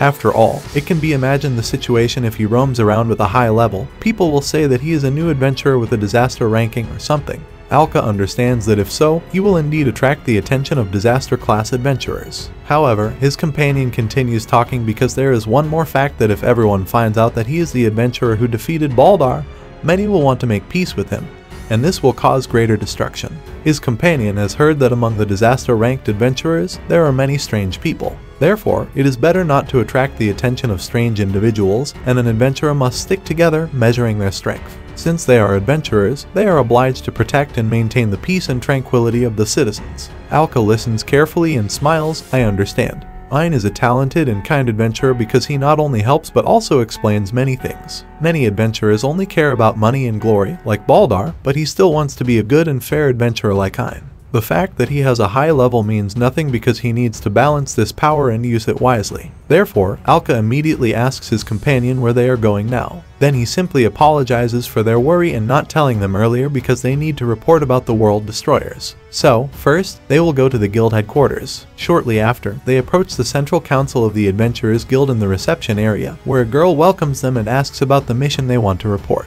Ein reports the mission through a communicator, and the girl says that if that's the case, she will immediately provide the reward. She asks them to mention the name of the mission they completed. However, once his companion says it was the incident in Racker Village, the World Destroyers, everyone immediately falls silent, and the girl is very shocked. Alka doesn't understand what happened because everything suddenly stopped. But the girl quickly turns and asks them to wait because she will now bring their reward. After placing a bag of money on the table, the girl says this is the reward for the mission. She also says that since all the members of their group have died, the entire reward for the mission is given to the only survivor, Mr. Ein. Alka only now understands what is happening. He wonders why Ein came to this city and realizes that he feels guilty as the sole survivor of the massacre. This is tormenting him. The girl expresses her condolences, and Ein simply thanks her for her understanding. However, Alka doesn't understand what is being discussed. He asks his companion, and Ein explains that all his group members have died and now, as the leader, he must take responsibility for their lives. However, he knows that rumors spread faster than expected. He doesn't want his problems to affect Alka because he doesn't understand how everyone is so persistent and insults Ein, saying that he should give the money to the families of the victims who trusted him. They say that someone like him shouldn't be a leader and has betrayed everyone who believed in him. Ein also realizes that he must meet with the friends and families of his fallen comrades and accept all their anger. After all, he led the group, and because of his mistakes, all his comrades died. No matter how sad and difficult it is for him, and no matter how much he regrets what happened, it doesn't change the fact that Ein is guilty. People keep saying that he is a useless leader because they died because of his mistakes. Ein just looks at the crowd and responds that he takes full responsibility for what happened because he didn't manage to save any of his group members. so they all died because of his mistakes. Soon there is shouting. Although he deeply regrets what he has done, after all, they were all the best adventurers, talking about the fact that their opponent was a high-level fire dragon and how they could possibly lose against it. What does Alka mean by all this? Listen, I understand they were wrong because not everything is as they say. A high-level world destroyer and no adventurer was ready to face such a destructive power. So, Alka decides to defend the boy and shouts for them to listen. After all, they were wrong. They clash but don't have time to resolve it. The boy immediately mentions Alka's name and starts saying that he is grateful that he was worried about him, but because of his mistakes, his B squad died. If only he had ordered the evacuation of all the villagers, they could have escaped death. But then someone from the crowd immediately starts asking Alka what he is talking about. He immediately starts pushing through the crowd, saying that Ein decided to condemn them to death for the reward. However, Alka firmly states that he would never do that, and the man tells him to shut up because he doesn't want to hear justification from a stranger. Alka responds that they are not strangers because they are with Ein, a high-level world destroyer. As soon as someone hears that level, they immediately start talking. If that's true, no wonder they came back alive. Furthermore, they needed someone to go to the guild and find out the details. However, the man opens the statistics and just waves his hand, saying they don't need to talk nonsense. After all, he sees that the man is high level. They say it's surprising they are at the same level because the man is also high level, and they also say how he could survive against a high level monster with such a level. Alka decides not to provide an explanation, he just says there is a reason for that. The man laughs out loud, talking about reasons and the fact that he made it all up, and immediately tells him to leave. Alka looks directly into the man's eyes and just says he will have to force him. They immediately clash swords, staring at each other angrily. Ein, seeing everything happening, immediately asks Alka to stop because everything is his fault since he couldn't save his comrades, and besides, he is a bad leader. Alka immediately says that's not true because all his comrades died, and that's a fact. However, no one could predict such an outcome from the incident. Ein was with his comrades until the end, even facing death, not fleeing and not abandoning his comrades. Besides, the person who arranged their deaths for the reward would never cry for his friends like that. Therefore, Alka says he is not a bad leader at all. If Ein wants to take responsibility for the deaths of his comrades, then he will not oppose him. He is wrong for taking responsibility for everything that happened because many things were beyond his control, and that's the only reason he wants to protect him from such thoughts. Alka immediately says that Ein is a leader who, despite the situation, did not abandon his comrades and avenge them. However, the man asks why he is helping him. Alka, extending his hand, tells the man that he is the ideal adventurer he strives to be. That's why he is helping him. But the man refuses to stop and also lifts his sword. The man says that at the end of May, he immediately attacks Alka along with the man with an attack from behind. Luckily, Ein sees this and immediately warns Alka to be careful. However, suddenly, a man appears who stops the attacker and says that finally, he has returned. Introducing himself as Ein, the man immediately says that finally, he has returned, and the man replies yes because he has just arrived in the city. However, Alka raises his sword and says that a terrible aura emanates from him, asking who he is. But the man quickly asks Alka to put down his sword and not point it at him.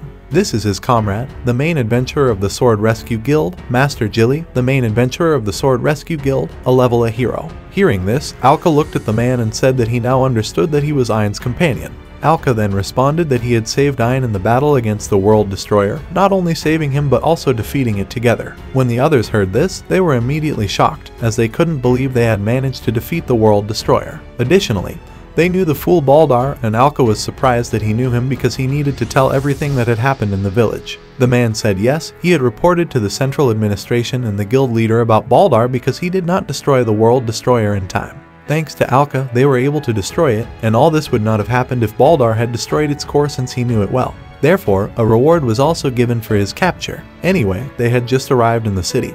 But the man also said that he was on an expedition and could not help his group, and Ein told him about everything that happened. After everything that had happened, as soon as he knew all the details, he arrived in Durham. As soon as he returned, a group of fools began blaming the commander of the forces for the death of their comrades without investigating the situation and finding out all the details. He also understood the pain of the victims' families and friends because no words or money would bring them back to life. However, they were adventurers, and they were obliged to maintain the peace and tranquility of the citizens. Every time, they risked their lives for the good of others. They knew what they were doing when they became adventurers, and it was their fate. Otherwise, what they did was shift the responsibility to others who fought alongside their loved ones until the end. He immediately said that with this, the conversation about the campaign was over, but Alka immediately asked the man if he was a good person. The man quickly said that there was no need to doubt it. However, there was a small problem: he was a very good person. He suddenly turned around and said that he would expel him from the guild. After that, Alka was very surprised because he did not understand what was happening. At the same time, Ein stood up and looked at the commander. The commander also said that even though they had resolved this misunderstanding, his incompetence could not be forgiven because as a leader who had cursed his entire team to death, he was a man with such a past in one of the strongest guilds in Durham. He could not leave the Sword of Salvation. Alka heard about the strongest guild in the city and did not understand what was meant by the first class. However, the commander continued by saying that unfortunately, he had no other choice. He asked if there were any objections to his decision. The man immediately replied no, but he also wanted to ask for something. The commander asked what he wanted to ask, and Ein immediately replied that he wanted Alka to be accepted into the Sword of Salvation.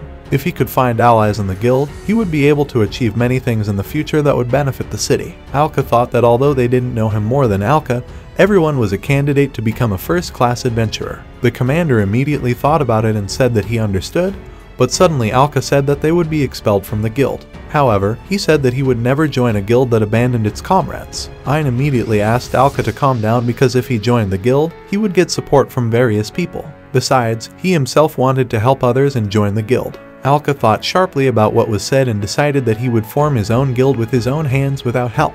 After some time passed in the city, Alka and a man stopped near a building. Alka immediately looked up and looked at the building, asking if the place was suitable for them.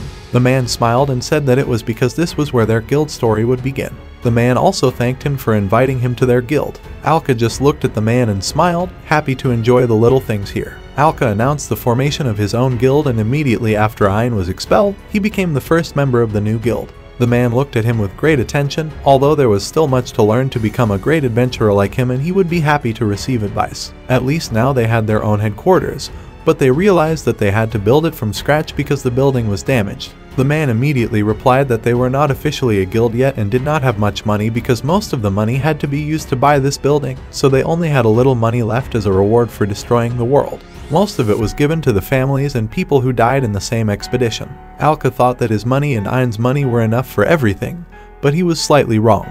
When opening a cupboard, a large clump of dust immediately headed towards Alka, and as soon as all the dust hit him, Ein laughed immediately because it was quite funny. However, Alka realized that with the remaining money, they bought this building to open their own guild, and they were struggling. However, after taking all the attributes for cleaning, they decided to start the general cleaning right away. Before Alka could do anything, he slipped and fell to the floor, drenched in water and a mop, and immediately laughed, saying that when he received this armor, his whole life became a battlefield. He also missed that peaceful money. However, suddenly 2 feet appeared in front of the building door that Alka and the man bought to open the guild. As soon as the door opened, they immediately heard an apology for the trouble outside. They did not expect what they saw in front of their door. They didn't understand how this was possible because there were thousands of lions beside it. The girls immediately said that they couldn't get rid of them just like that because he left without saying goodbye. They immediately ran towards Alka and hugged him. But in my head, a kind of panic suddenly appeared, and one of the guards shouted that there was an urgent mission. If there were any free adventurers, they had to head to the west gate of the city because monsters were appearing outside the west gate. As soon as the knights ran to the place, they were shocked by what they saw in front of them. It was a monster that looked very fierce, and not only looked fierce but also very strange and not small. The girls immediately asked who had just taken and left the village. They waited for an explanation from him. Alka started saying something very confusing. Suddenly there were some voices behind the door and an alarm shouting that a group of monsters had appeared at the west gate, and all adventurers who heard it should immediately head to the west gate. Alka turned to look at the man without saying a word, indicating that they had to go, and the man agreed because he also believed that it was time for them to move to the west gate. Standing next to Alka, he told the girls the reason why they decided to attack the village a little later. Meanwhile, they had to wait here and not go anywhere. Alka started walking around Ein. This was their moment after all. This was not their first mission as a new guild. At the same time, the adventurers who were near the gate did not understand why this big monster suddenly appeared at the city gate. The Monster King was the man who met Alka and started fighting with skeletons of different levels. He destroyed the skeletons in one move and said that the skeletons were no match for him because their levels were very different. Well, there were more than one enemy, up to 3 in a row, and the man immediately said that if they thought it would take hours, then they were very wrong. He rushed into the battle because it didn't actually last long, as the man was able to destroy them literally with one blow. However, he then asked another knight where old Juria was. The knight said he had sent his father to find him, but he hadn't come yet. The man realized that the situation was dire for them. If that was the case, they had to go to war without him. Meanwhile, the monster was already standing quite close to the man, who just turned and saw what the monster was doing, which was releasing unknown orbs, and one of the orbs also caught the man, wrapping him up entirely, just like the other adventurers in the city. The adventurers immediately began to complain that their bodies weren't moving and they couldn't move at all. The man realized that this attack didn't cause damage. However, it was a desert curse spell where the curse slowly destroyed one's body, starting with simple numbness. If they were under the pressure of this spell for too long, everyone would die. They all perfectly understood that they could only feel one muscle, and at this speed, this monster would destroy them. However, suddenly Alka flew into the battle and destroyed one of the skeletons, absorbing its level. He said that it was time for them to level up together with his partner. He said that in this state, he might not hold back and would destroy everything with maximum power. After some time destroying all the monsters, Alka reached a certain level. At that moment, the man said for him to leave the skeletons to him because he would protect them and had to face the monster. Alka understood this well and stood in front of the monster. He just stared at it directly and realized that the monster was a real curse and seemed to have already cast a curse on several adventurers. However, this time he had to endure the curse because he was interested in facing it or facing Alka's curse. At that moment, the same man appeared at the eastern gate of the southern city, saying that there were monsters at the western gate of the city. He was told about this, but also decided to check the eastern gate because explosions were heard loudly there. However, they thought that they couldn't meet the other monster troops. Meanwhile, the man was at a certain level and the monster at a certain level, and the man stood in front of the skeletons confidently, aware that they couldn't hurt him. He also understood that if he fought alone, he didn't believe he could win easily. Anyway, the man acknowledged that his opponent was admirable. However, unfortunately, no matter how big the army he gathered, victory wouldn't be enough. The man immediately used his legendary ability, Demon Appearance, saying that his life would end just a few seconds after his attack. Meanwhile, we return to the events at the western gate of the southern city, where Alka said that this time, the one who would be cursed was this particular monster. Anyway, he wanted to see how the monster would face his attack because Alka was already strong enough with his level and the level of this particular monster. For now, Alka attacked the monster, destroying some claws. Suddenly, he was surrounded by several skeletons ready to attack. Unfortunately, they were completely outmatched compared to Alka because even a straight line and a sword were too hard for Alka, who said that if this was all they were capable of, then they had no chance against him and everything had to be destroyed. So Alka absorbed the levels and reached a certain level, but the monster seemed not even wanting to stop attacking, not understanding what was happening, even trying to attack but couldn't hit Alka because he was too fast. However, suddenly Alka saw strange orbs and immediately advised Alka not to touch those orbs. Alka said that everything was fine and there was no need to worry because none of these orbs would touch or hit him under any circumstances. However, when Alka fought the monster, one of the men didn't understand what was happening and, moreover, who he was because it was very surprising. You understand that this was the same man he fought in the square. Meanwhile, Alka performed a crushing attack and in the blink of an eye completely destroyed the monster standing in front of him, talking about how the monster cursed many innocent people, asking if he was satisfied with himself. However, regardless, it didn't matter anymore because despite the answer, it wouldn't help him as he would be destroyed at that moment. However, suddenly, literally all the orbs the monster had seemed to disappear and Alka didn't understand what was happening. While staring at them sharply, he thought that maybe the monster wasn't dead yet. However, in the meantime, all these orbs headed directly to the city. As he turned, he realized that he had lost his guard because all the orbs flew directly to the city. He immediately realized that the curse was flying directly to the city's residents. However, the residents soon saw something approaching them in the sky, but at this moment they didn't understand what it was. However, not Alka, who saw this, understood that the original target was the city's residents. Meanwhile, Alka absorbed the monster's level, raising my level to a certain point, seeing everything happening and understanding that the situation was dire for them. However, meanwhile, I was already at a certain level like Alka. They soon thought that the monster itself wasn't too dangerous because its ability was more dangerous than the curse. You couldn't get rid of it easily because the curse's victims experienced a slow and painful death, and for the monster's final attack, it should have caused most of the city's residents to suffer the curse. Someone in the city who could lift the curse immediately responded that it could only be done with magic and only high-level magic was capable of doing it. However, after thinking for a moment, he said that in the strongest guild in the city, the Sword of the Mage Salvation with such a level only existed in 3. However, when Alka heard about 3 mages in the whole city, he felt a little confused and surprised. The man also said that he only knew 3 mages who could face the curse, and suddenly someone started running from outside the city asking the adventurers how they were doing as they approached. They were told to be patient because they would help everyone. One of the wizards quickly approached Lady Mina, saying that the curse affecting the adventurers was quite severe, but he believed they had a chance to save them. She immediately said that was amazing and that everyone should focus on supporting their fallen comrades, as she would not let anyone die. The girl was Mina, a high-level sorceress from the Safety Sword Guild. Only 3 wizards were capable of dealing with this curse, but the sacrifices from this initiation were growing by the second, and at this rate, they would not be able to save everyone. However, she did not understand what kind of curse it was. Even so, she understood that she could remove this curse, but it would take too long, and she knew that not only her comrades were suffering but also all the townspeople, and she had to save them all. Meanwhile, Alka had just tried to release a large amount of energy from himself, and at that moment, he realized that if he stood out too much, he would encounter adventurers of disaster rank. He could not avoid it, although he also understood there was a reason why he could not leave the adventurers in trouble, and thus he changed and acquired a unique ability, a heavenly blessing. He fired bullets that removed curses of any difficulty. The cost of this was, so Alka asked the person if he was acting correctly, because now he was level, and the person immediately smiled and said nothing because everything was clear. In fact, Alka aimed to save everyone from the curse. Alka indeed found it and fired bullets to remove the cursed state from everyone. But she couldn't believe what she saw as he lifted the curse from all the adventurers. She asked who he was and how he did it, then Alka turned and said they could talk about it later because now a curse was attacking the city, and they needed to save them. She immediately said, of course, they had to save everyone and that she would go with them, saying she was one of the strongest wizards in the guild and her duty was to help the victims. It had been some time since Alka, along with his friend and an intriguing girl, looked at the terrifying places within the city. I understand that the curse consumed all the city's inhabitants, and they have very little time because it is now necessary to save them from it. Soon, Alka also realized that many people were suffering because of his mistakes, and he must save each of them, as it was time for him to start saving the celestial goodness by using his special abilities. Soon, there was a request to use his special abilities, which were quickly activated from the heavenly armor as the new abilities were ready to use. Meanwhile, the man was fully able to face the monsters on the other side, but then the men suddenly turned, looked at the city, thought for a moment, and said that the monsters were not wasting time uselessly,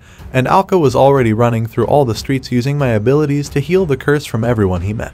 The girl only had time to approach the injured residents, ask if they were okay, and realized that all traces of the curse had disappeared. She thought it was all very surprising but also said that the number of victims of the curse was too high, and at this rate, no matter how hard Alka tried, he would not be able to save everyone from the curse, and the disaster would remain inevitable. However, Alka fully understood that it was not enough because he could only handle a small portion of the curse. So, he immediately asked the Abyssal Armor if there was a way to increase the radius of the Celestial Blessing abilities. Therefore, a request was sent, and while Alka continued to save people, he carried out the entire quest of choice of answers, and at some point, he found the opportunity to answer that question as he was advised to use the ability to expand the territory because this ability could also be acquired at the owner's level. And this ability itself was not very useful but could enhance the effects of the special abilities. Therefore, he immediately looked at the Seraphim Wings ability, categorized as Holy Magic, a highly blessed ability. By using this ability, Holy Magic was applied to the owner's weapon, capable of cleansing the territory of the curse. Also, if he wanted to use this ability, he had to say the command. Only then would the special ability of the Seraphim Wings be activated, and the effect would be applied to his weapon. Thus, Alka immediately summoned the Holy Sword to request the Seraphim Wings ability. Then a blue orb appeared in Alka's hands, the sacred magic wings of the Seraphim. He also quickly made a request to use the ability to cleanse the entire city of the curse, and soon the golden sanctity began to cover the whole city, targeting everyone. And at some point, the golden light fully covered the entire city, destroying the entire curse from the area. When the girl ran toward Alka, she couldn't believe what she saw because it was holy magic. Well, the girl asked Alka if he was really just an adventurer or a saint, and Alka turned and said that it was nothing. But on the other hand, to save the city's inhabitants, he would do everything possible. Unfortunately, he was usually an adventurer. But then Alka spoke to the person, saying they needed to talk to him, but the person still didn't understand what was being discussed, and Alka also said he was somewhat exaggerating. After all, he wanted to save the city's inhabitants, but he completely forgot that he was hiding his power from everyone, and if everyone knew he saved the city, adventurers from the disaster rank would come here. And the person understood what was being discussed, then began to think, but suddenly an idea popped into his head.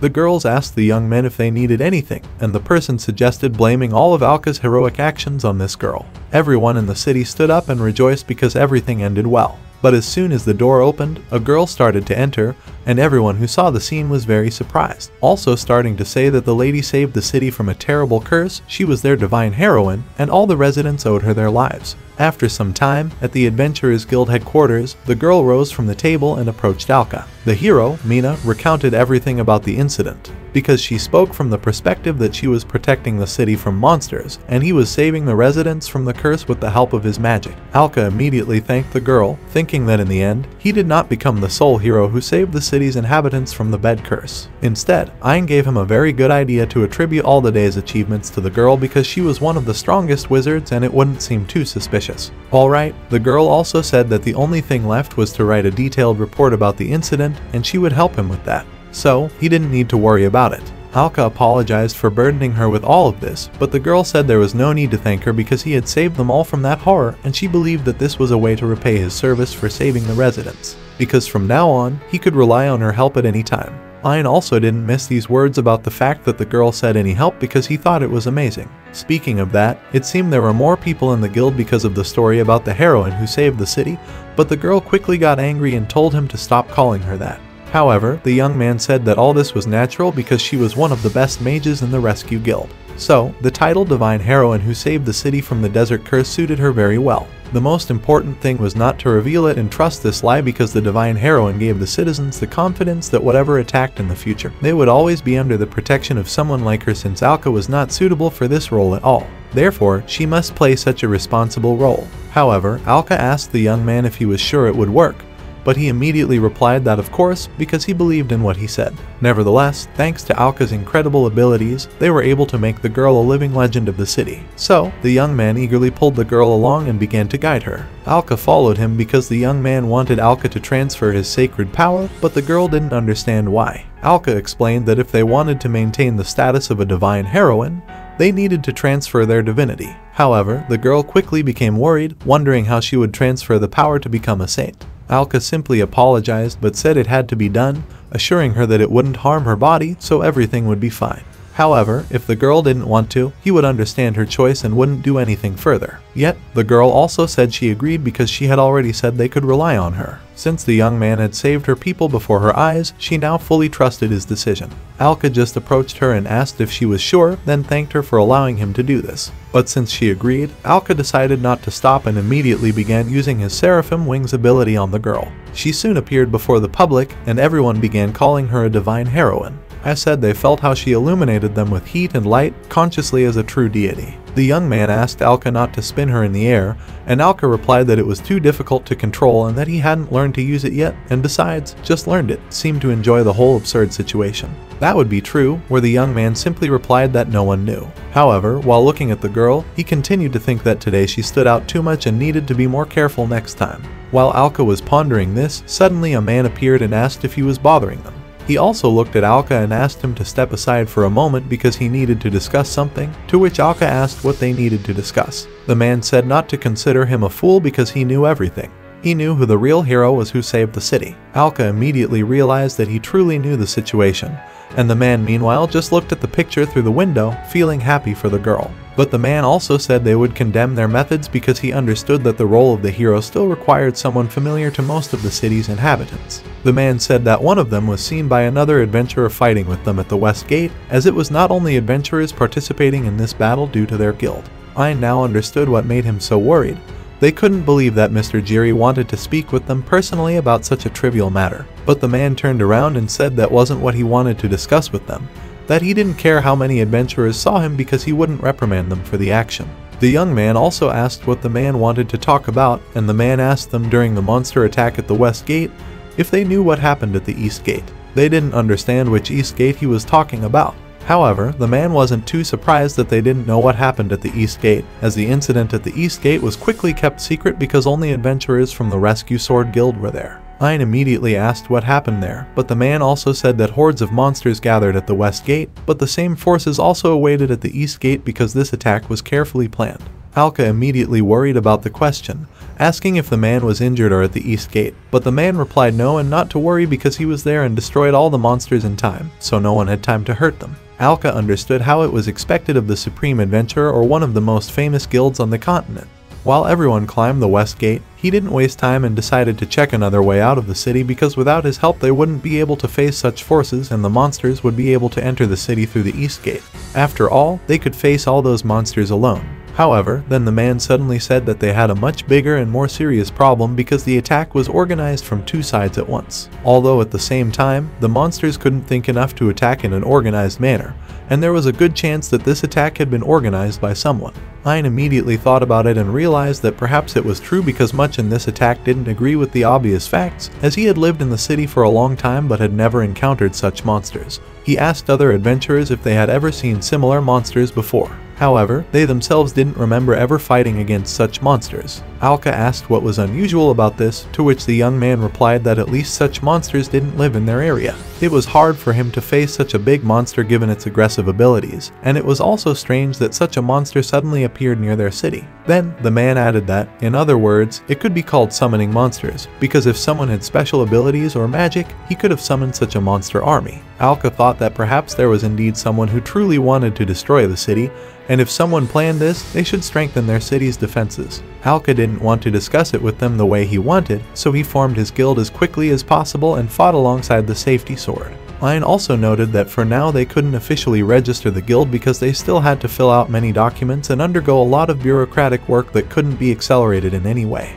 The man said he was willing to help them and negotiate with the central administration provided Alka promised him two things. First, to maintain cooperative relations between their guild as founders, and second, to personally assess their military battles to ensure their competence. After thinking for a moment, Alka immediately answered yes, and they had already found the Central Adventurer Guild Council building on the 3rd floor, which was a training place with a pleasant atmosphere. However, the man said that although it was impossible, he allowed them to use any weapons in this training battle because he wanted to see their true strength and demonstrate his power. In battle with real weapons, using skills and a firm attitude towards victory against the enemy is what matters. A moment later, very strong energy radiated from the man, and he simply said that he wanted Alka to prove his abilities. Alka also began to release very strong energy, saying that he understood. Ein immediately announced that the battle would begin after his signal, and in an instant, he shouted that they could start. Then Alka and the man jumped into battle in the arena. The man also said he hoped to survive the battle against his sword, even though at that time Alka was still at the initial level,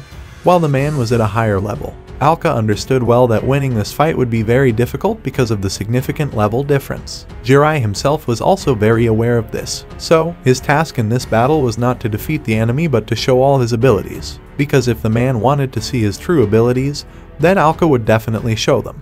Alka quickly attacked the man, and they fought with swords. However, the man easily managed to knock Alka's sword from his hand. Alka decided to summon the sacred sword, the Seraphim Wing. Seeing this, the man was slightly surprised, but he still managed to throw Alka a bit farther. Even so, Alka managed to stay on his feet and launch a counterattack against the man. Although Alka couldn't hit the man, he still tried to throw his dagger at him.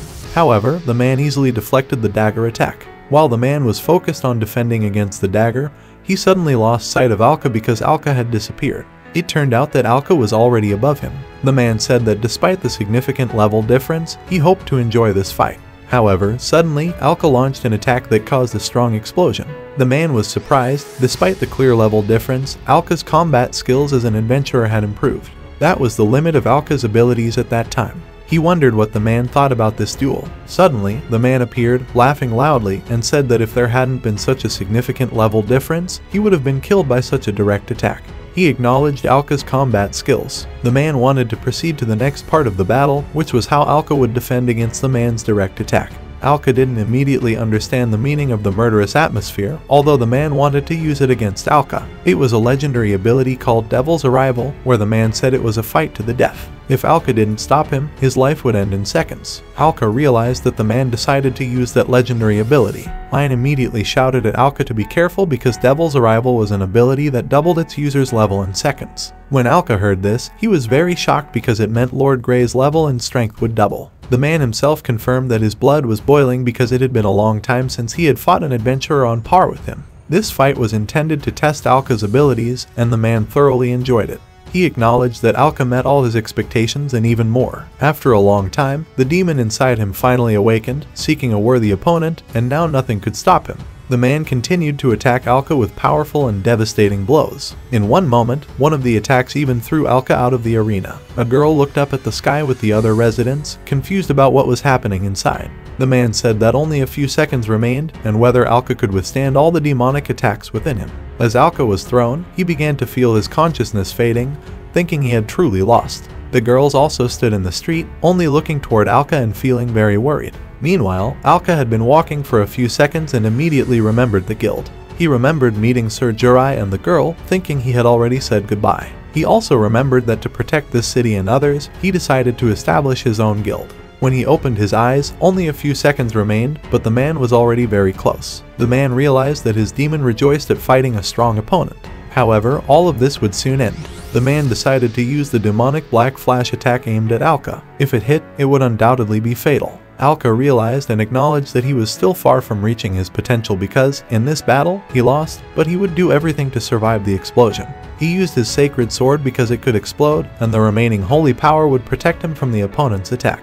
The Holy Seraphim Wing commanded it to explode, which indeed happened right before their eyes. The sword exploded and was shielded by Alka's aura, even though at that moment, the human sword was already close to Alka. However, he was still lucky enough to survive, but the attack still left no trace, and Alka took the same hit from the shockwave, which sent him flying in the opposite direction faster than before. Alka flew toward his armor, trying to restore the Rapim sword wing because he still needed the ability to help him acquire another weapon in his hand. The armor said that in this situation, he needed to use level conversion, but his enemy's level was too high, and it was recommended to retreat. Although he understood, he would not run away because he had to fight, and for that, he needed a new sword and armor. Two epic abilities suitable for him were immediately offered. The first was weapon recovery and rapid weapon repair, which required a level. Alka decided to purchase it, so he discussed weapon recovery and rapid weapon repair, and his request was immediately confirmed. His two goals were immediately fulfilled, and while holding both in his hands, he immediately said that he was waiting for the demon to cool its deadly blade. After all, he thought that if he could survive a little longer, he would surely defeat him. However, shortly after that, he fell before the man and lost consciousness. The man only said that now he must rest because only a few seconds had passed, and after some time, Alka suddenly woke up, shouting that he could fight. But then he saw that he was lying in bed inside his guild headquarters. Layla immediately approached Alka and said that she and the others had decided to go buy food for dinner and saw him fall from the tower. Holding Alka's hand, she said they were very scared, asking how he felt. At that moment, Alka began to understand what they were doing there, then a girl ran over and said she was glad he had woken up because they were so worried about him. After that, they gave him a good scolding. The guild headquarters tower was damaged, asking what they were thinking. Alka heard everything and only said he was sorry for worrying everyone. But he immediately asked if he had passed the test, and the man, with a firm look, replied that he still passed. But Alka wanted to talk to the man when he interrupted and said that before losing consciousness, only a few seconds had passed. Although at the same time, he invested all his skills and determination in those seconds. Strangely enough, he was the first adventurer to survive those seconds and only suffer minor injuries. Alka, after hearing that, was, of course, delighted and immediately approached the knight while saying that it seemed he wanted to say something else to Alka. The man replied that it was true they said even though it had been a long time since he had fought an equal opponent, he acted very immaturely by using his legendary abilities in their sparring because emotions controlled his mind. He deeply regretted this incident. Ein smiled immediately and said that maybe with Alka they would protect the city, but in a month almost destroyed it, and he felt the need to regret more for what he had done. So he asked him to apologize properly, and the man apologized again. Alka just smiled, but then the man said that he had passed the first part of the test, but once he rested, he had to begin the second part of the test. He had to clear one of the dungeons. The man said that to the east of the city, in the desert, there were underground ruins. Adventurers called this dungeon the Old Wizard's Workshop. Hearing that, the girl was very confused, and Alka, seeing the girl, felt a bit puzzled, and the man continued saying that a powerful wizard used to live in these ruins, but after his death, the place was filled with monsters. Alka immediately felt curious to know what kind of monsters lived there, but the man said it was unknown, and Alka was very surprised by this answer. The girl also said that in recent years from this workshop, unusual magical anomalies had emerged, and due to these anomalies, the monsters became stronger and more aggressive. Many of them heading toward the city were attacked by them, but they never found the origin of this anomaly and only understood that the anomaly originated from the monsters nesting in these ruins. The guild's wizards concluded that these monsters had a higher level than the desert monsters attacking the city, and the man also said that the ruins themselves were dangerous because no adventurer had ever reached its depths. But since Alka passed the first part of the test, he thought he could face this. Anyway, he had to explore the ruins in the Old Wizard's Workshop and destroy the monsters triggering the magical anomalies. The men only asked if Alka accepted this challenge. However, it was then revealed that someone in the middle of a small room was sitting in the middle of a chair. It was the same wizard who heard the conversation between the man and Alka. He immediately said that once again, the kids wanted to enter his room. This made him very angry. They said that the war would destroy anyone who tried to approach him. Meanwhile, the scene shifted to the desert in the east of Durham. Alka came to the place he needed, which was the old wizard's workshop, the entrance to the dungeon of the old wizard's workshop. However, Alka turned and asked if he was sure he wanted to enter with them. Mila said she was 100% sure even though she was a beginner adventurer. Talking about helping Alka in the adventure at the headquarters, she was given a license as a beginner adventurer. Anyway, she knew why he decided to leave his village because Ain had told her everything. Turning around, she just said that Alka was a very kind person, talking about not hurting the villagers. She decided to let him go, but she wanted to become as strong as he was, so she was very eager to travel with him. However, Alka quickly said that the old wizard's workshop would be a very dangerous place for a beginner adventurer. After all, she only had a 10th level, but the girl also quickly started shouting that she had the same 10th level. But Alka said that all this was because I would bother the girl and said that at the headquarters. They knew she had epic abilities, saying that this was very cool because unlike her, she would not level up if she didn't engage in difficult battles. For strength, she was willing to take such a risk, but Alka still said that this was an unreasonable act on her part. The girl smiled, saying that she knew the man always protected her. Alka just said he wouldn't argue anymore and let everything go according to her wishes. Then they got ready to enter the workshop. It was an old wizard's workshop. On the first floor, there was so much magical energy in this dungeon that it was clearly not an ordinary place. The level of magical energy was extremely high. Alka understood that if he encountered a high-level enemy, he wouldn't be able to defeat it easily at his current level. His current level is, and he thought it would be much easier to level up on the way here, but due to the battles with the Void Curse, all the local monsters were just hiding in their places. However, suddenly a monster appeared in front of Alka. It was an iron level monster, and Alka understood the type of local monster that was present now because this would be perfect for leveling up. The young men also realized that they would weaken the monster and Alka would deliver the final blow. Although the monster tried to attack them, it did not succeed because they dodged. The man told Alka not to worry because they were among the best adventurers in the city and wouldn't have trouble with such an enemy. The girl also started attacking the monster, saying they wouldn't let anyone hurt him. After tearing off its 2 arms, the man shouted to Alka that now was the time to strike. Alka immediately attacked to destroy the robot, but suddenly its head regenerated. Alka was very surprised and quickly realized that the robot had transformed and, at this point, would only destroy him.